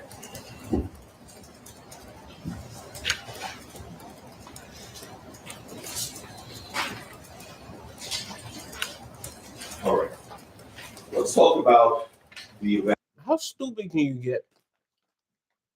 And how dumb can you absolutely? How stupid can you? You don't remember nothing. So you don't think the judge is sitting up there like, damn, I'm confused now. So even if the judge was in your favor at one point, you've confused him now. So maybe when it gets to the point where the judge is like, oh, what happened here? Maybe the judge don't recall your testimony and everything that you said, because you don't recall nothing. Here it is, brother. You can't expect, right, for people to only, and this is a problem that I've been having with a lot of people that's been accusing people of doing things recently. They don't remember nothing that they did. They remember what you did. And then the inaccuracies in what it is that they're talking about. It's just so far from reality that it just doesn't make sense. But hey, people lie. People try to get a come up. It's what it looked like ASAP pardon me.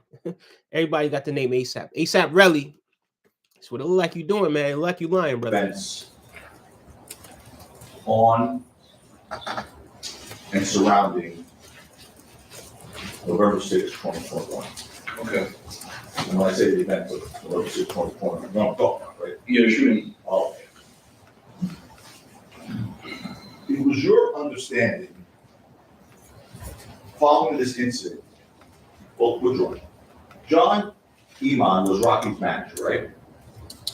Correct. Okay. And you text John a video of the shell casings on November 7th, 2021 at 12:04 a.m., right? I texted him everything. I told him that your client shot at me. Oh, his memory's starting to work again. His memory works now. He's recalling things in detail now. Conveniently recalling things in detail. Okay, It was cool. on November 7th, 2021 at 12:04 a.m., right? I texted him everything. I told him that your client shot at me. My question was one. I don't recall. You don't recall? Okay. Little refresh your recollection. Okay. Get that? Why don't we just put it up for you?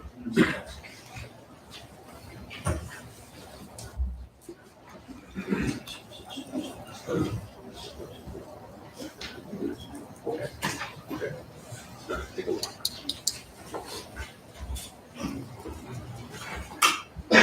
Your Honor, at Mr. Chakavita's request, willing to stipulate the witness is being asked about the specific times of text. I'm not sure if he knows it exact time. We're willing to stipulate. Who's he?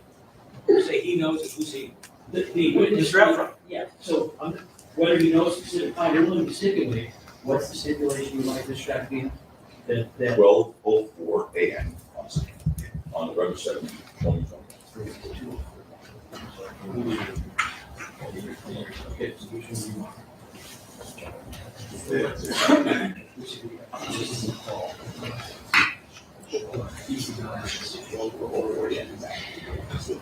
Try to get stipulation. So we have a stipulation. Let me tell the jury what a stipulation is. Okay. Folks, a stipulation is another word for an agreement. So whatever the parties stipulate to, that issue is not before you, it's been proved. Whatever they stipulate to, that has been proven beyond a reasonable doubt. That's what a stipulation is. It's an agreement between both sides.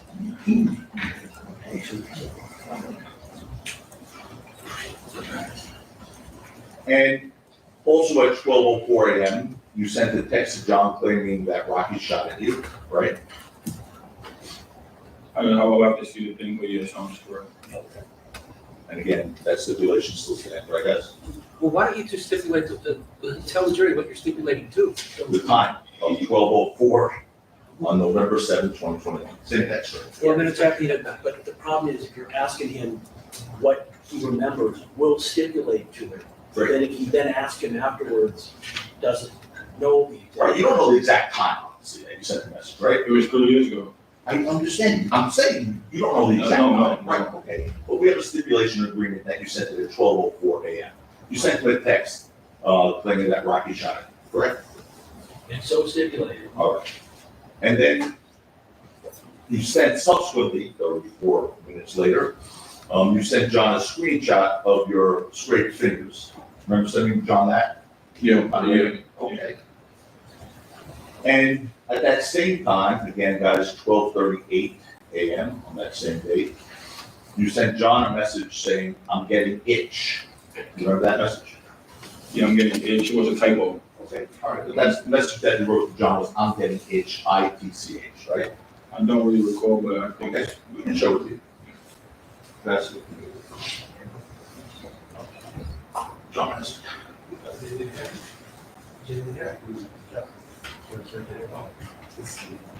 Visuals.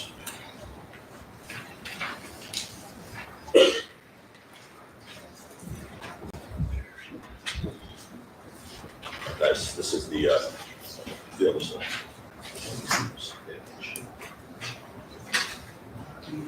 Yeah.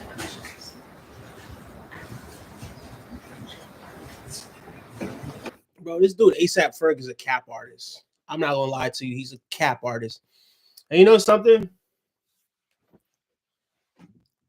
He's a cap artist. bro, capping. There's a lot of cap going on over there, right? But let's finish listening to this, and then we're gonna get into what it is that's happening with Elon Musk over on the other side.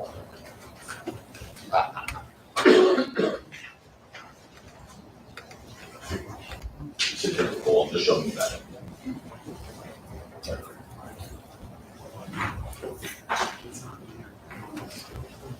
okay.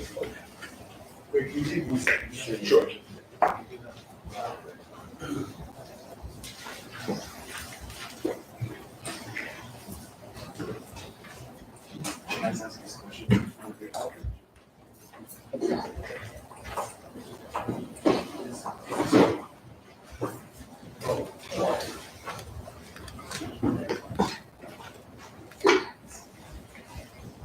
Okay, Ms. Stefan, so you saw that message, "I'm getting itch," that you sent to John, right?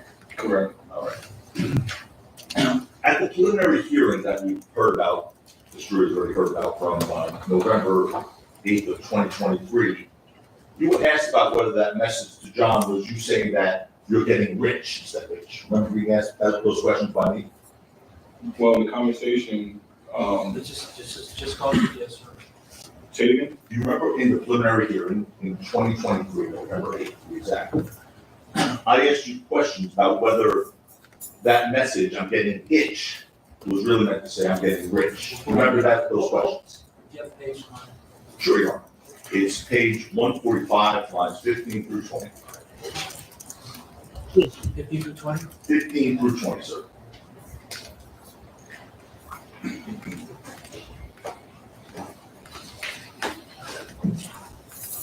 So he typed, he's getting itch, right?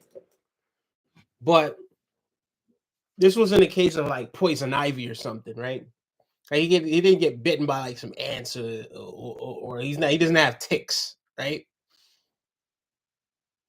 He's getting itch, may have, right? May have meant I'm getting rich, right? And this is exactly what it boils down to, man. This dude wants to come up. This brother wants to come up, right? He don't want to work for what it is that he gets. He would rather go to court. He's tired of portraying himself as a street dude. He knows he's not really like that. And now he would rather not work anymore. And in a way of not, and what's standing in his way of not working anymore? Well, that situation that happened with ASAP Rocky, whatever it was, he's gonna add and put some theatrics in it and make it seem as if it was something way more than it really was. And he's gonna try to come up so that he doesn't have to work anymore. Because from what we've seen right throughout the case, it seems as if his main motivation was getting paid. So he wasn't rich, but he was trying to portray that he was rich. But now he gets to the point where it's like he's texting somebody, I forgot who the guy said, I don't recall who he said it was, that he's getting rich. He's getting itch, right? He's getting itch. Well, that doesn't make any sense. So what does that really mean? Let's get into it.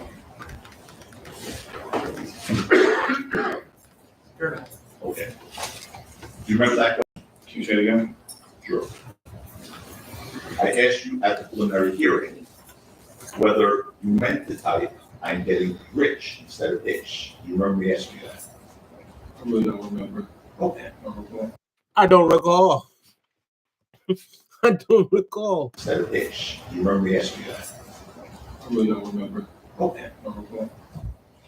Or would you like me to put the transcript up, or should you want me to read it? Would it help you to read what was said at the preliminary hearing? Might that help you remember? God was said, I just don't remember. Would it help you to read? Like what you just showed me? Yes. Did you read it? No. He's talking about the text message. He's talking about being shown the text message. What we're proposing is you read the transcript. And that should be read to himself. The transcript is The transcript, go ahead and show him the page of the transcript. Okay. I'm just going to show you something, just read it yourself and see if that refreshes what you said, refreshes your memory as to what you said when you testified the last time on November the 8th. Okay.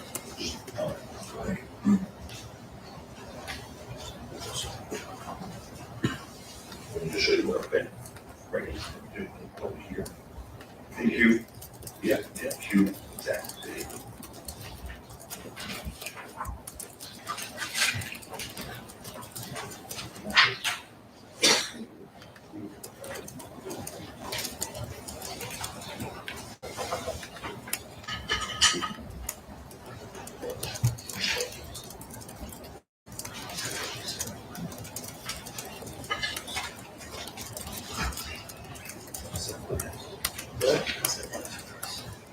What am I supposed to do? This is like media conversation? It's your testimony at the preliminary hearing. Yeah, I don't really remember that. Okay, so, Your Honor, I'm gonna just read this, I guess, as a stipulation, Mr. Wood. This is accurately read. Question 145 on 15. Question to you, sir, was, and although you didn't make a police report about this incident until 2 days later, on November 8th, 2021, you did send a text message on November 7th to Mr. Mayor's manager, John, at 2:38 PM saying, "I'm getting rich." Remember that? We will stipulate that in fact, that is what is taxed. All right. Okay, that was it. But Mr. Tucker is entitled to let the jury know what it says. Well, you just asked me for a stipulation, I'm telling you, Oh, we did. we'll stipulate. I asked. All right, good. So, hopefully, man, John out. Everything else, yes. And do you remember saying on 146 lines 7 to 8?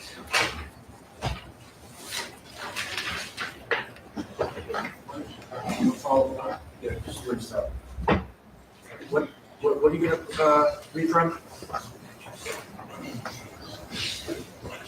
What page is it? One. All right, look, this dude's a busty.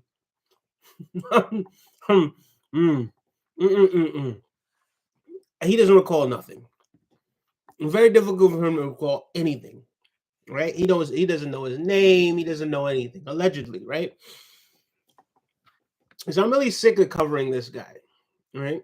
I'm really tired of talking about this gentleman right now. Let's get into America right now that affects us all, right? This case with ASAP Rocky.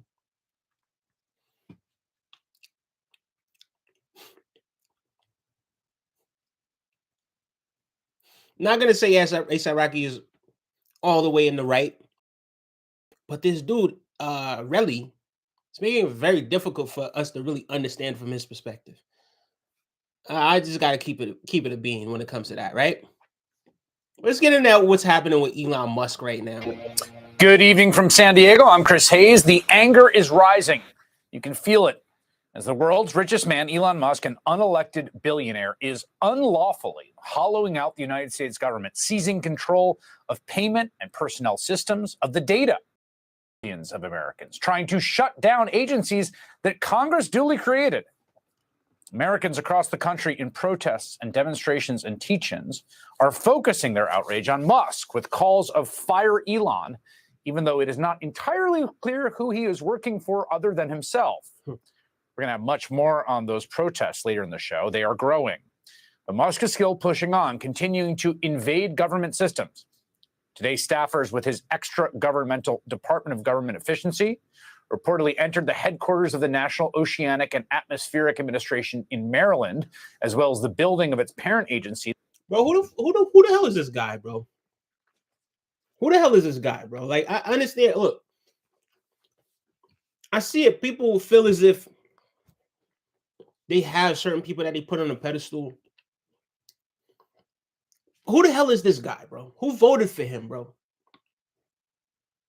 Who is he for real, bro?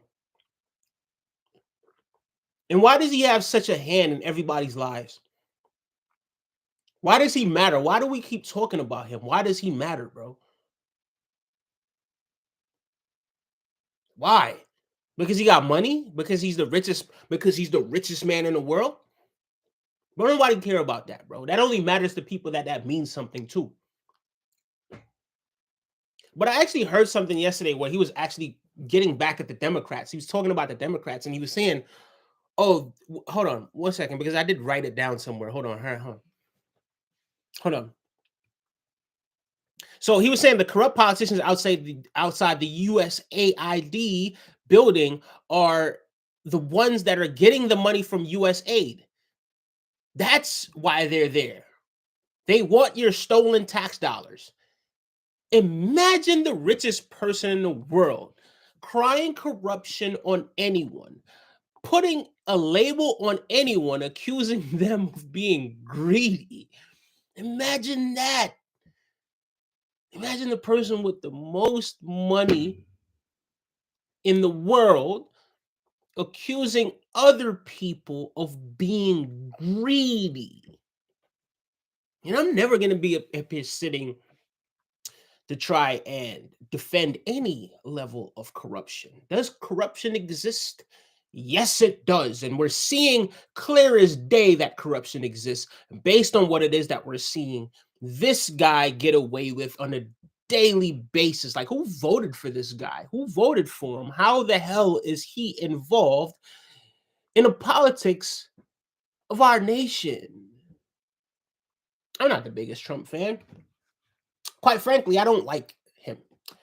Quite frankly, I believe Trump is a racist. Quite frankly, I believe Elon Musk is a racist, and they have given me reason to believe that they are racist and they are elitists, right? And they have given me reason to believe that this is what it is that's transpiring. But here we are. We had one individual that won the election, and this terrible as we felt about it, we didn't like the fact this was the individual that won, but whatever. All right, okay, cool. You won the election. Cool. All right, cool. You're there. You're sitting in the White House. Fine, right? We can deal with that. The Democrats have people that represent them. There's an opposing political party where that's concerned, right? But who elected this dude? Who voted for him? I don't get it. Bro, I don't care about all this money these people have, bro. Do you care about human beings? Do you actually care about people? Do you actually care about people? Care about people that don't look like you? Imagine a guy that's running so many companies, right? Especially running a company that's so liberal, like an electric vehicle company, right? That cuts back on, fuels and using fossil fuels and all that sort of stuff, right? So imagine dealing with that dude, and then that dude getting across the stage and doing what we saw clear as day, and when we align it with the Sieg Heil, it looks exactly like a Nazi salute. And then he did it twice. And that's what it appeared to be to all of us. But people gaslight us into believing, trying to make us convince us that that's not what it is that we saw. But we know what we saw. Bro, we know what it is that we saw.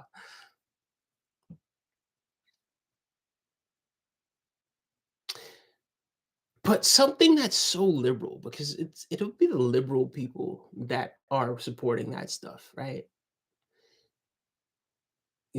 Climate change, um, conserve the earth, save the earth, all of that sort of stuff. These are all liberal things, right? And then you alienate them by doing something like that. There's somebody who thinks himself to be so smart. That was a very dumb move. But it is what it is, all right? It is what it is.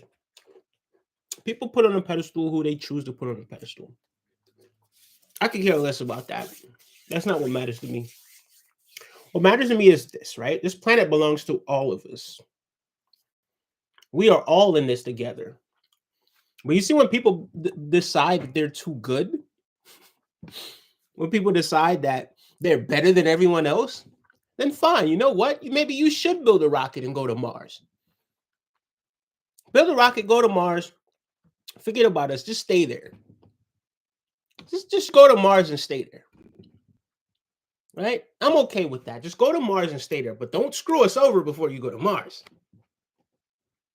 Don't do that. No, no, no, no. Who voted for this guy? Who voted for him? Is the election legitimate? I don't know. That's another question as well we could ask as well. I don't know. So if you know, tell me. The Department of Commerce in Washington. They apparently just sort of walked past security and said, "Get out of my way." And they're looking for access to the IT systems as they have in other agencies. Andrew Rosenberg, a former NOAA official with knowledge of the incident, told Mother Jones. He added, "They will have access to the entire computer system, a lot of which is confidential information." Now, it should be noted here that Project 2025, the right-wing blueprint for Trump's second term, which polled abysmally and Trump tried to deny he had anything to do with, well, look at that. It called for NOAA to be broken up and downsized because its role in promoting climate science was harmful to U.S. prosperity. Musk staffers have also gained access to payment and contracting systems at the extremely important and crucial Centers for Medicare and Medicaid Services. That is the source of health insurance for more than 150 million older and poorer Americans. And again, as with much of this, what is he doing with that access? Totally unclear. Who knows?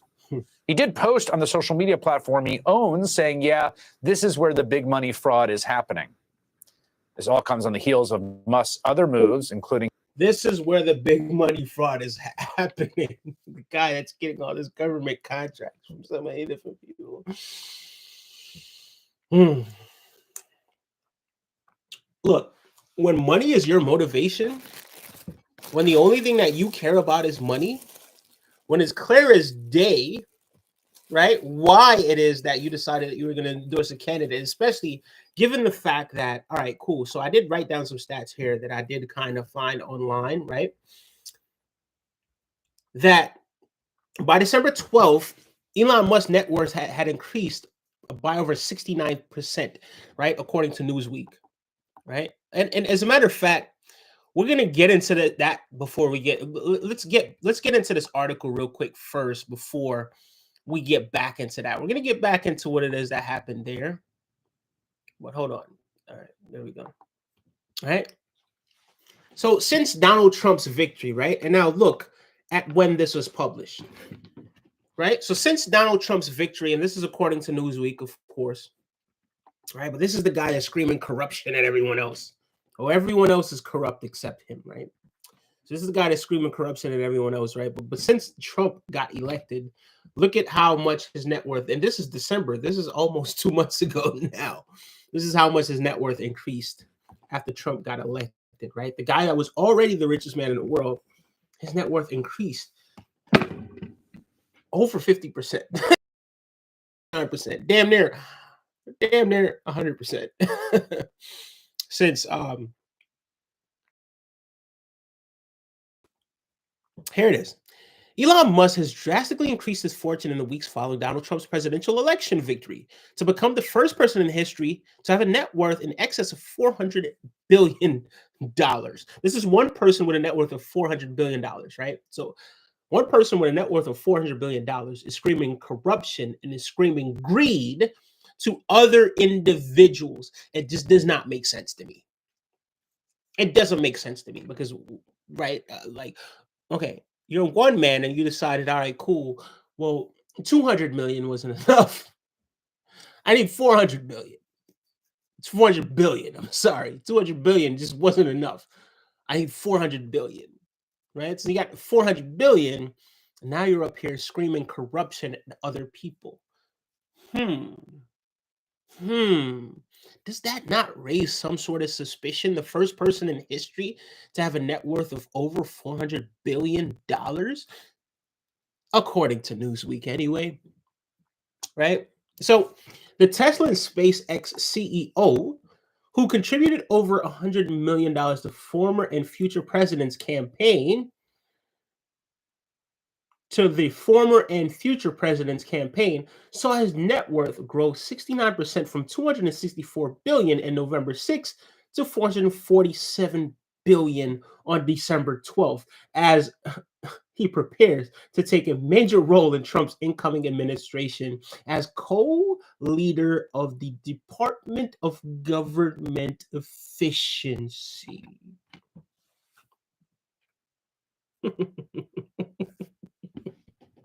This is the guy screaming corruption, everyone. Much of the increase can be accounted for the surge in the Tesla value, which rose in the wake of the election, with the expectation that Trump's new government will be good for the electric car industry.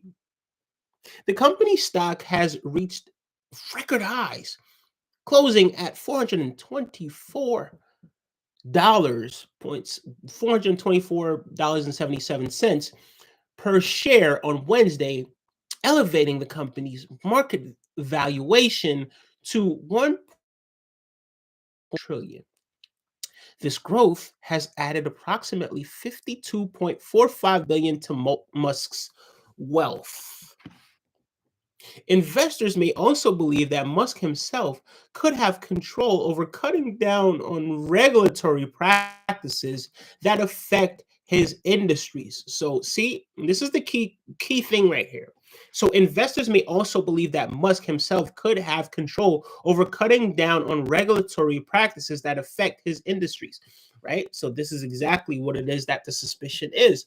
People believing that he will cut down on certain regulations, certain things that is restricting him from making even more money in the industries that he is in, right? Such as artificial intelligence. Musk's own artificial intelligence company, XAI, has doubled in value since it launched in 2023 and is now valued at $50 billion. Musk's value comes from SpaceX, which remains the world's most valuable private startup with a value of $350 billion following a new employee share deal, the Times reported. Like Tesla, SpaceX could benefit massively from Musk's close relationship with the new administration, as it is a major player in the government contracts with NASA. Musk backed Trump heavily on the campaign, appearing with him on several occasions and throwing significant funding behind him via Super PAC.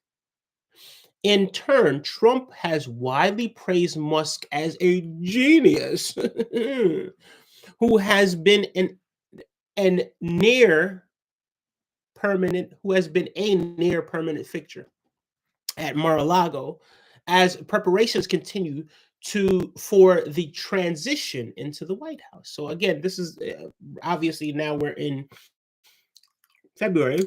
This happened close to 2 months ago now because it's February 6th, right? So in 6 days, this will be 2 months that this article was written.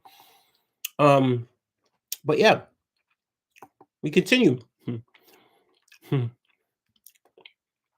Musk was one of Trump's first announcements for his new team taking ownership of the government cost-cutting initiative known as the Department of Government Efficiency, alongside Vivek Ramaswamy, another prominent Trump backer. Well, as we all know, Vivek Ramaswamy didn't even make it to Inauguration Day. Vivek Ramaswamy was just a token for them. I don't know why they decided they were going to use him, but at some point they decided that they were going to discard of Vivek Ramaswamy. And now he has been casted off into the shadow realm, right? After doing so much, right? But again, this is the party that's attacking diversity. This is the party that hates diversity. So now when they look and they see, hold on, this dude doesn't exactly look like us. This dude is diverse. Of course it's going to be a problem. Of course it's going to be a problem. Of course it is. Because diversity is their biggest thing, right? Diversity is anything that happens, blame diversity. Blame Obama, blame Joe Biden, blame the Democrats, blame the liberals. It's all their fault. Okay. So Musk was one of Trump's first announcement. Yeah, we got into that one. No such department exists. And the president-elect didn't offer many details in the initial announcement about how it would operate or how it would be staffed, if at all. Trump's statement said DOGE will provide advice and guidance from outside of the government. From outside of the government. Look at this. So we'll provide advice and guidance from outside of the government. And will partner with the White House and Office of Management and Budget. And financial analysts have expressed concerns about potential conflicts of interest due to Musk's dual roles in the government and private industry. You think?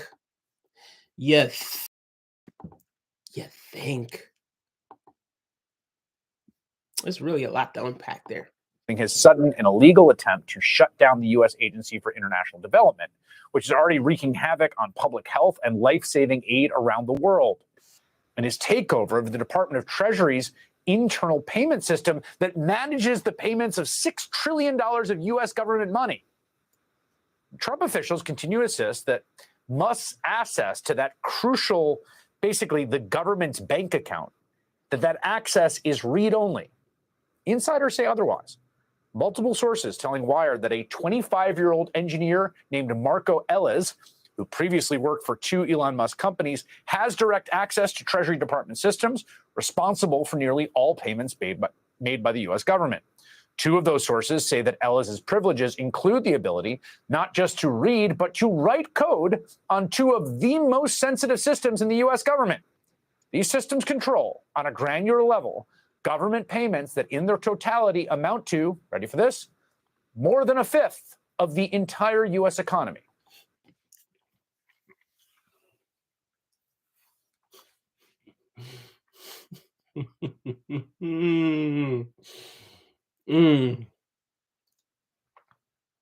From where I stand, I've never witnessed such corruption in my entire life.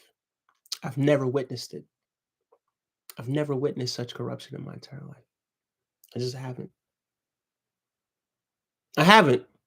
Obviously, he has some vested interest in getting into the treasury, into accessing people's personal information, into cutting costs, right? Because he won't be cutting costs when it comes to his companies making profits from government contracts, et cetera,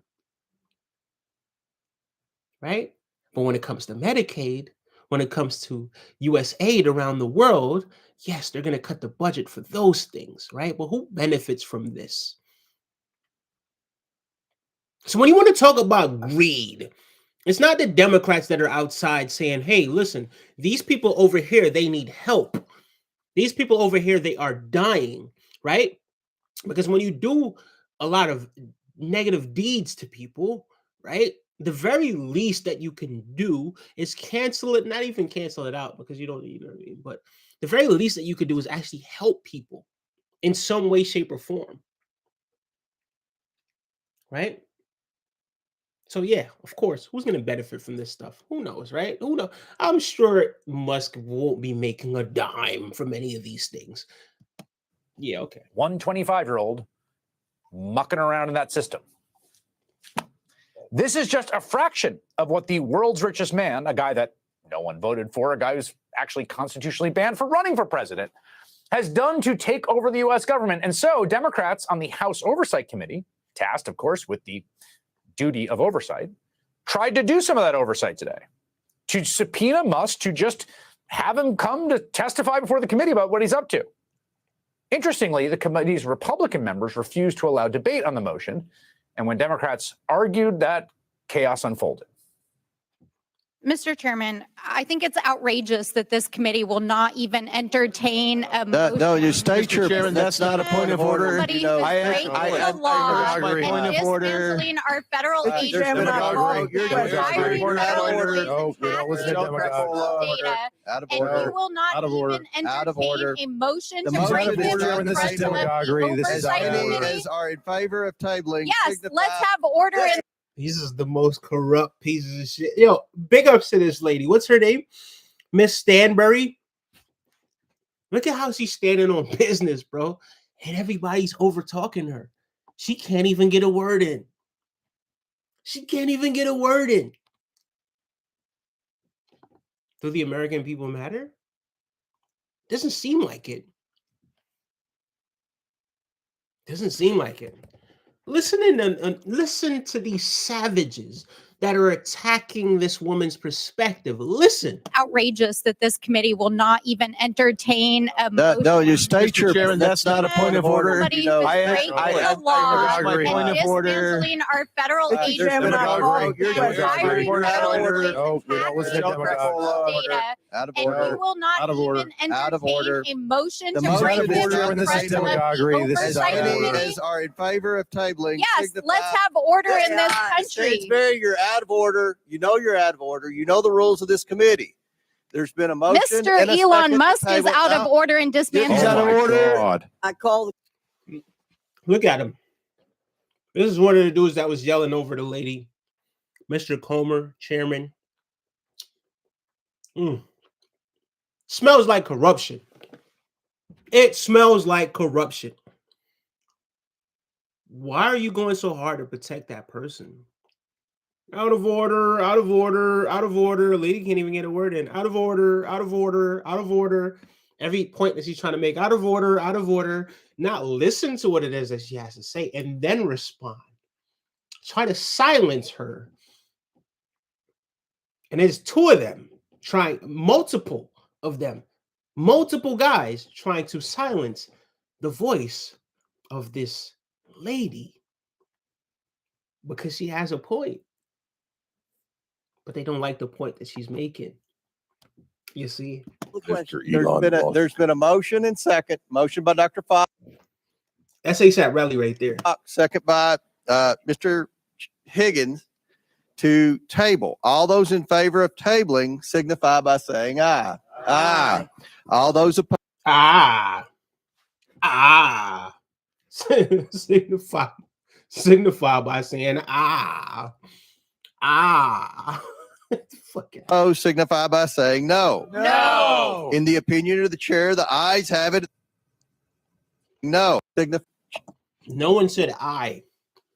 They all said There has to be a stipulation. There has to be something there because everybody said Nobody said aye. There's been a motion and second. Motion by Dr. Fox, second by Mr. Higgins to table. All those in favor of tabling signify by saying aye. Signify by saying aye. Aye. All those opposed signify by saying no. No. In the opinion of the chair, the ayes have it. Anybody say aye? It's interesting. They're very, very precise about their rules, like who gets to wield power in their committee. Seem less precise about that in other domains. Now, the move to subpoena Musk was quashed by the House Republicans tasked with doing government oversight. Obviously, they don't want him before them. One of the main reasons why this is so important is because Elon Musk, the man Republicans are letting dismantle, muck with swaths of the federal government, has a direct personal and financial interest in dismantling much of the government. He is a walking conflict of interest. I won't even mention all of the investigations into safety. We spent the weekend feeding U.S. aid into the wood chipper. Could gone to some great parties. Did that instead. Issues or regulatory oversight. But let me give you an example here. He bragged he spent last weekend feeding USAID into the wood chipper. That came a day after he posted, quote, USAID is a criminal organization, time for it to die. What Musk never mentioned anywhere was that USAID's Inspector General was in the process of investigating its own public-private partnership.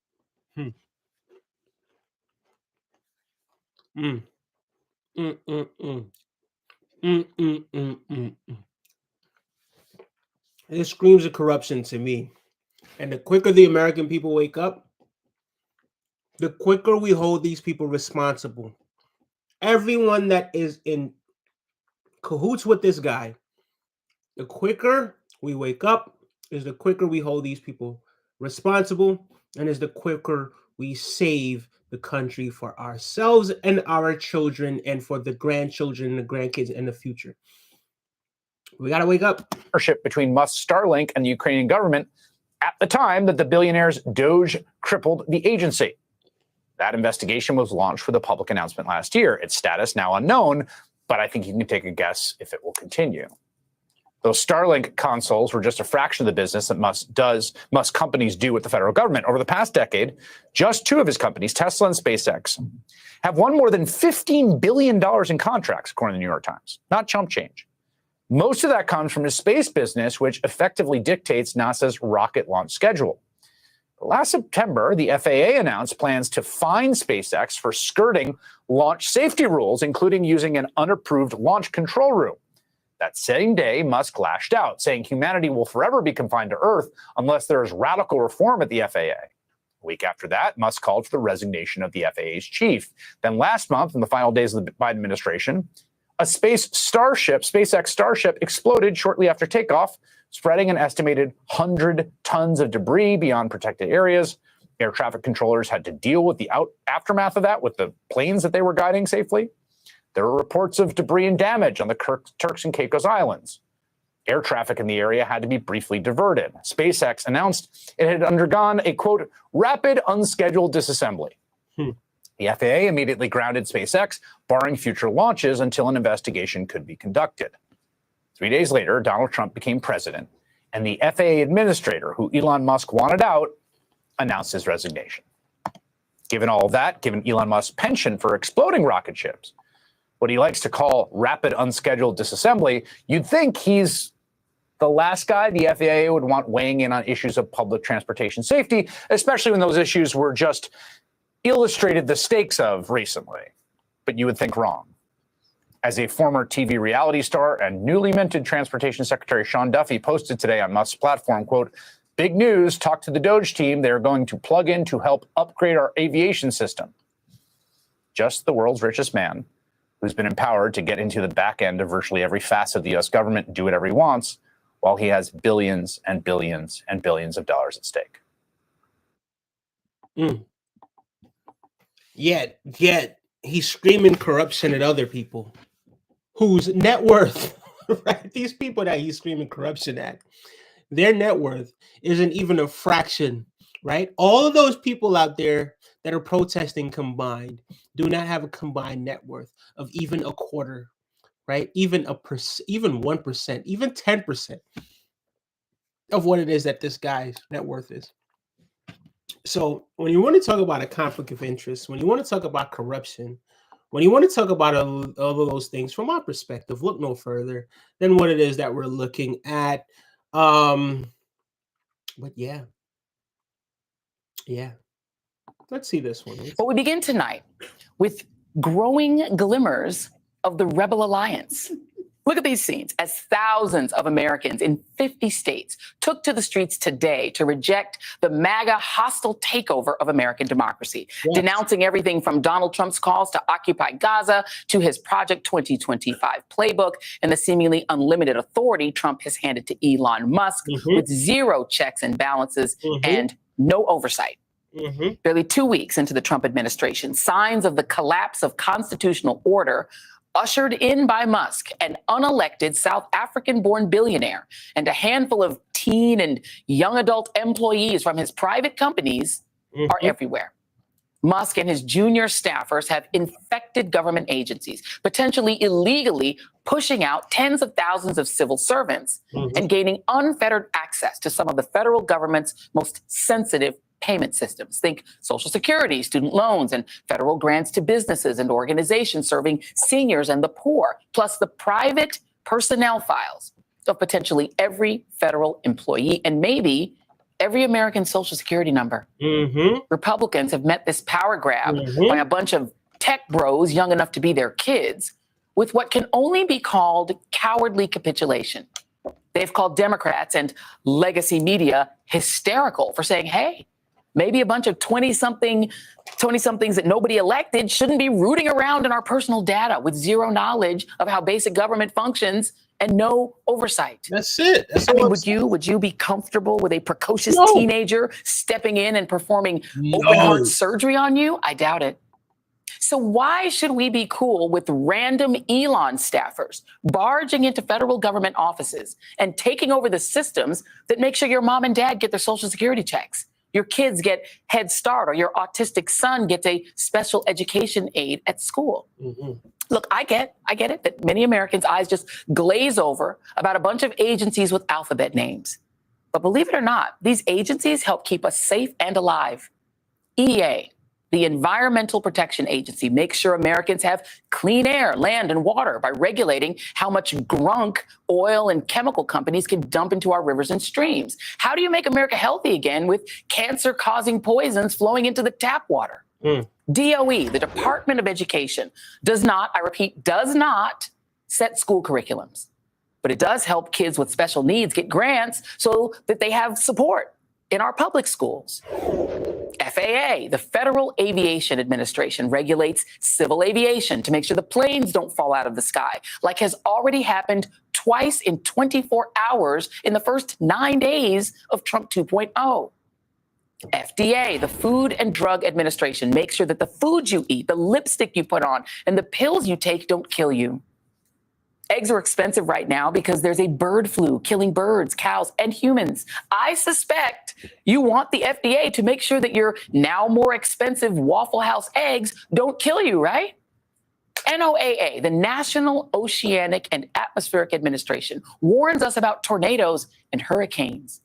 I think Floridians would, kind of like to know when to take shelter, when 100-mile-an-hour winds are coming. But, maybe I'm wrong. Then there's the Consumer Financial Protection Bureau, which was set up to make sure that banks and credit card companies don't take you to the cleaners with crazy fees or get us into another mortgage crisis like they did in 2008. And then there's USAID, which for about 1% of our federal budget helps America counter Russian and Chinese influence around the world by helping countries struggling with famine and war and child trafficking. Without them, even more desperate people are likely to wind up here, immigration opponents.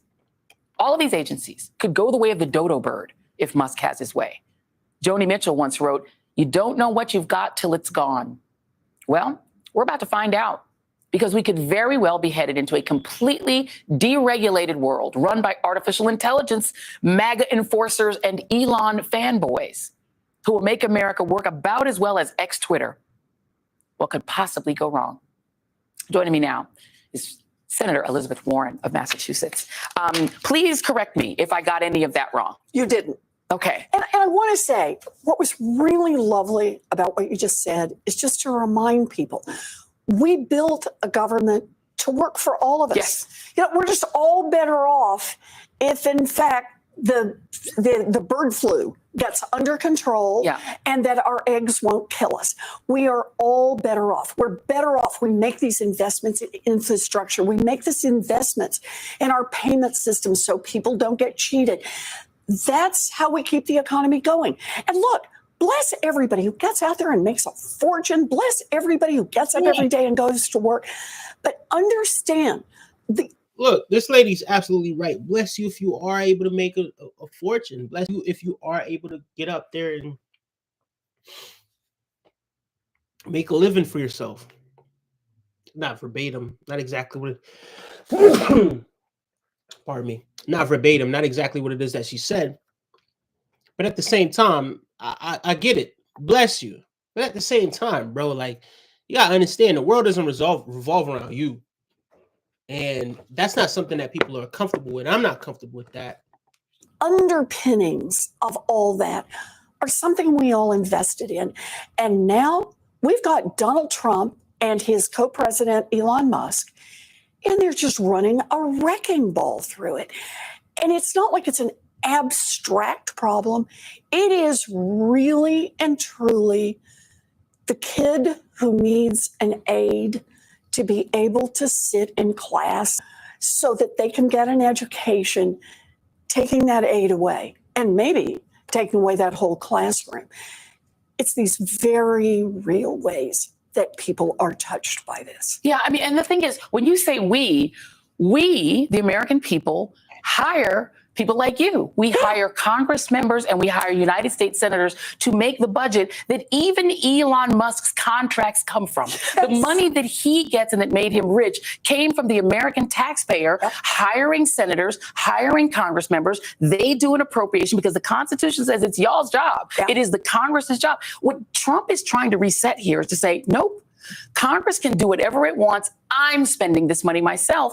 And he's authorized, this is the one that blows my mind, Senator. A private citizen and a bunch of his 20-something and teenage henchmen have your social security number and mine, anybody's mom's social security number. They can turn off their student loans. They can turn off Head Start.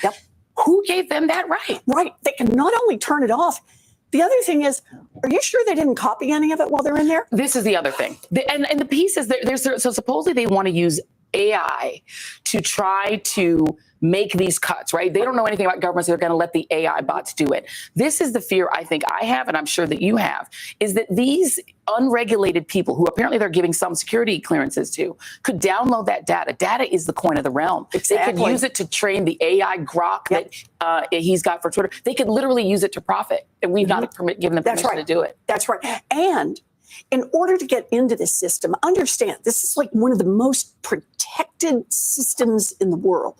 It's just a tiny handful of people who've had access to it and who understand what it works. In order to get in, how many fences did they have to knock down? How many gates did they have to open? And how many people are sliding in behind them? I don't know. Iranian hackers, North Korean hackers, black hats from anywhere around the world.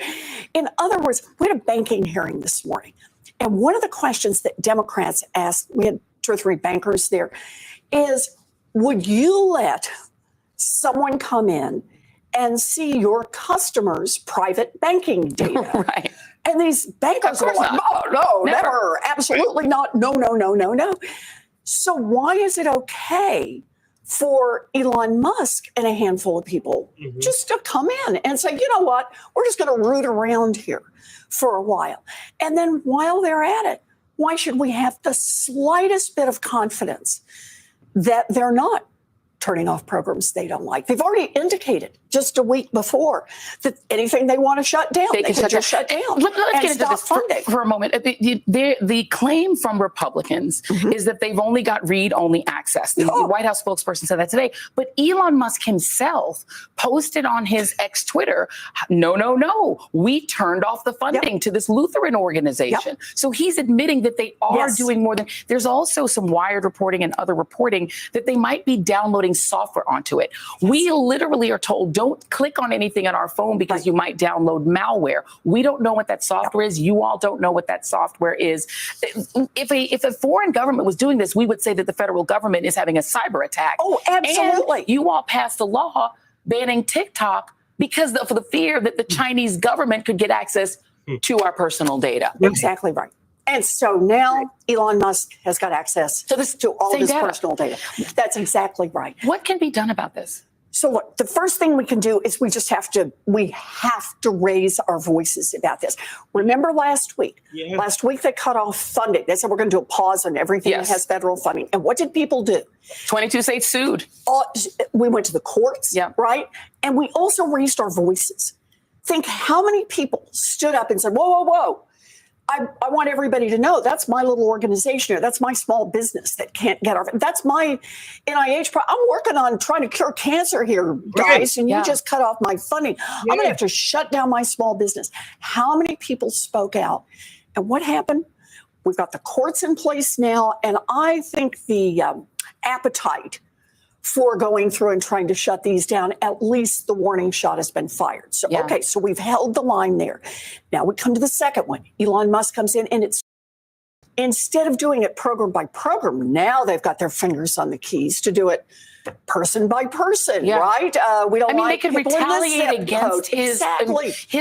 How is Ford comfortable, the company, with their competitor having the ability to turn off their federal grants, their contracts? He could literally have an advantage against his fellow companies. I do FAFSA. I've done FAFSA. My kids are now out of college. You put so much personal data in there. What if we don't know who these young people are. We've got their names, some of them in Wired. What if there's someone that they just have a beef with? And they say, now I've got their data. I know where they live. I know their social security number. I've got their banking information. They have people's tax returns. So this is the moment when we really start rallying the troops. People tell the stories. They do not want their personal data exposed to some unelected billionaire and a handful of people that he has picked out. That we're just not going to do that. And I really want to emphasize here, this is a time when people have power. We showed it last week by stepping up. We can show it again now. People need to stand up and tell these stories. Every time you go on social media and say, I got to thinking, I actually benefit from a federal grant, or they have my name, they have my social security. Anybody ever file taxes? Look, bottom line is this, man. A lot of people are not comfortable with this. I'm not comfortable with this. And the congresswoman, I believe she's a congresswoman. She's absolutely right about that. The only way that we can actually, tackle the situation is really by standing up for what it is that we believe in, and not yielding to, the pressure that's coming from that side and what it is that they're doing. These people have to be held accountable. when it's all said and done, right? Because the future of the country is at stake. The future of the world is at stake. Our children, our grandchildren, our great grandchildren, you know, the future is at stake right now. So what is it that we're willing to do, right, in order to you know, implement some changes, right? Some well-needed changes to what's happening right now. I'm not for it. I don't. He wasn't elected. Obviously, he has. It's not. Look, he's not here trying to make everybody else richer. He's not here trying to make you richer. He's not. Right? He is the richest person in the world. He was the richest person in the world before he increased his net worth substantially after Trump got elected. Right?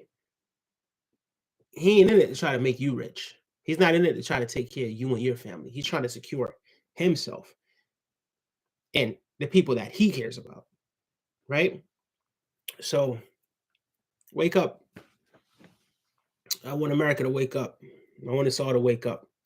I don't care if you're Republican. I don't care if you're Democrat. I don't care what it is that you are. We got to stand up for what it is that we believe in. We got to stand up for what's right. And that's it. But anyway, big shout outs to each and every single one of you. I've been here for about 2 hours and some change now. 2 hours and 36 minutes. So I am going to call it a stream, but I do appreciate you guys for spending some time with me. And us getting to the bottom of this, from the ASAP Rocky situation to what's happening right here with the Doge department. That's what is it really a department? Well, not officially, but in any way, private citizens do have access to information that they don't need to have access to, and that's very, very dangerous. So yeah, that's something we have to raise our voices about, and that's something where people have to be held accountable for. So, you know, yeah. Anyways, big shout outs to each and every one of you once again. Take care, everyone. I'll be back. You know, just gotta do some stretches. You know, sort of stretch my way back to good conditioning, and I'll definitely be back. You know what I mean? I'll be streaming again later on at some point today, and I'll let you guys know how that goes. Thank you so much for tapping in, tuning in. Take care, everyone. Bye-bye.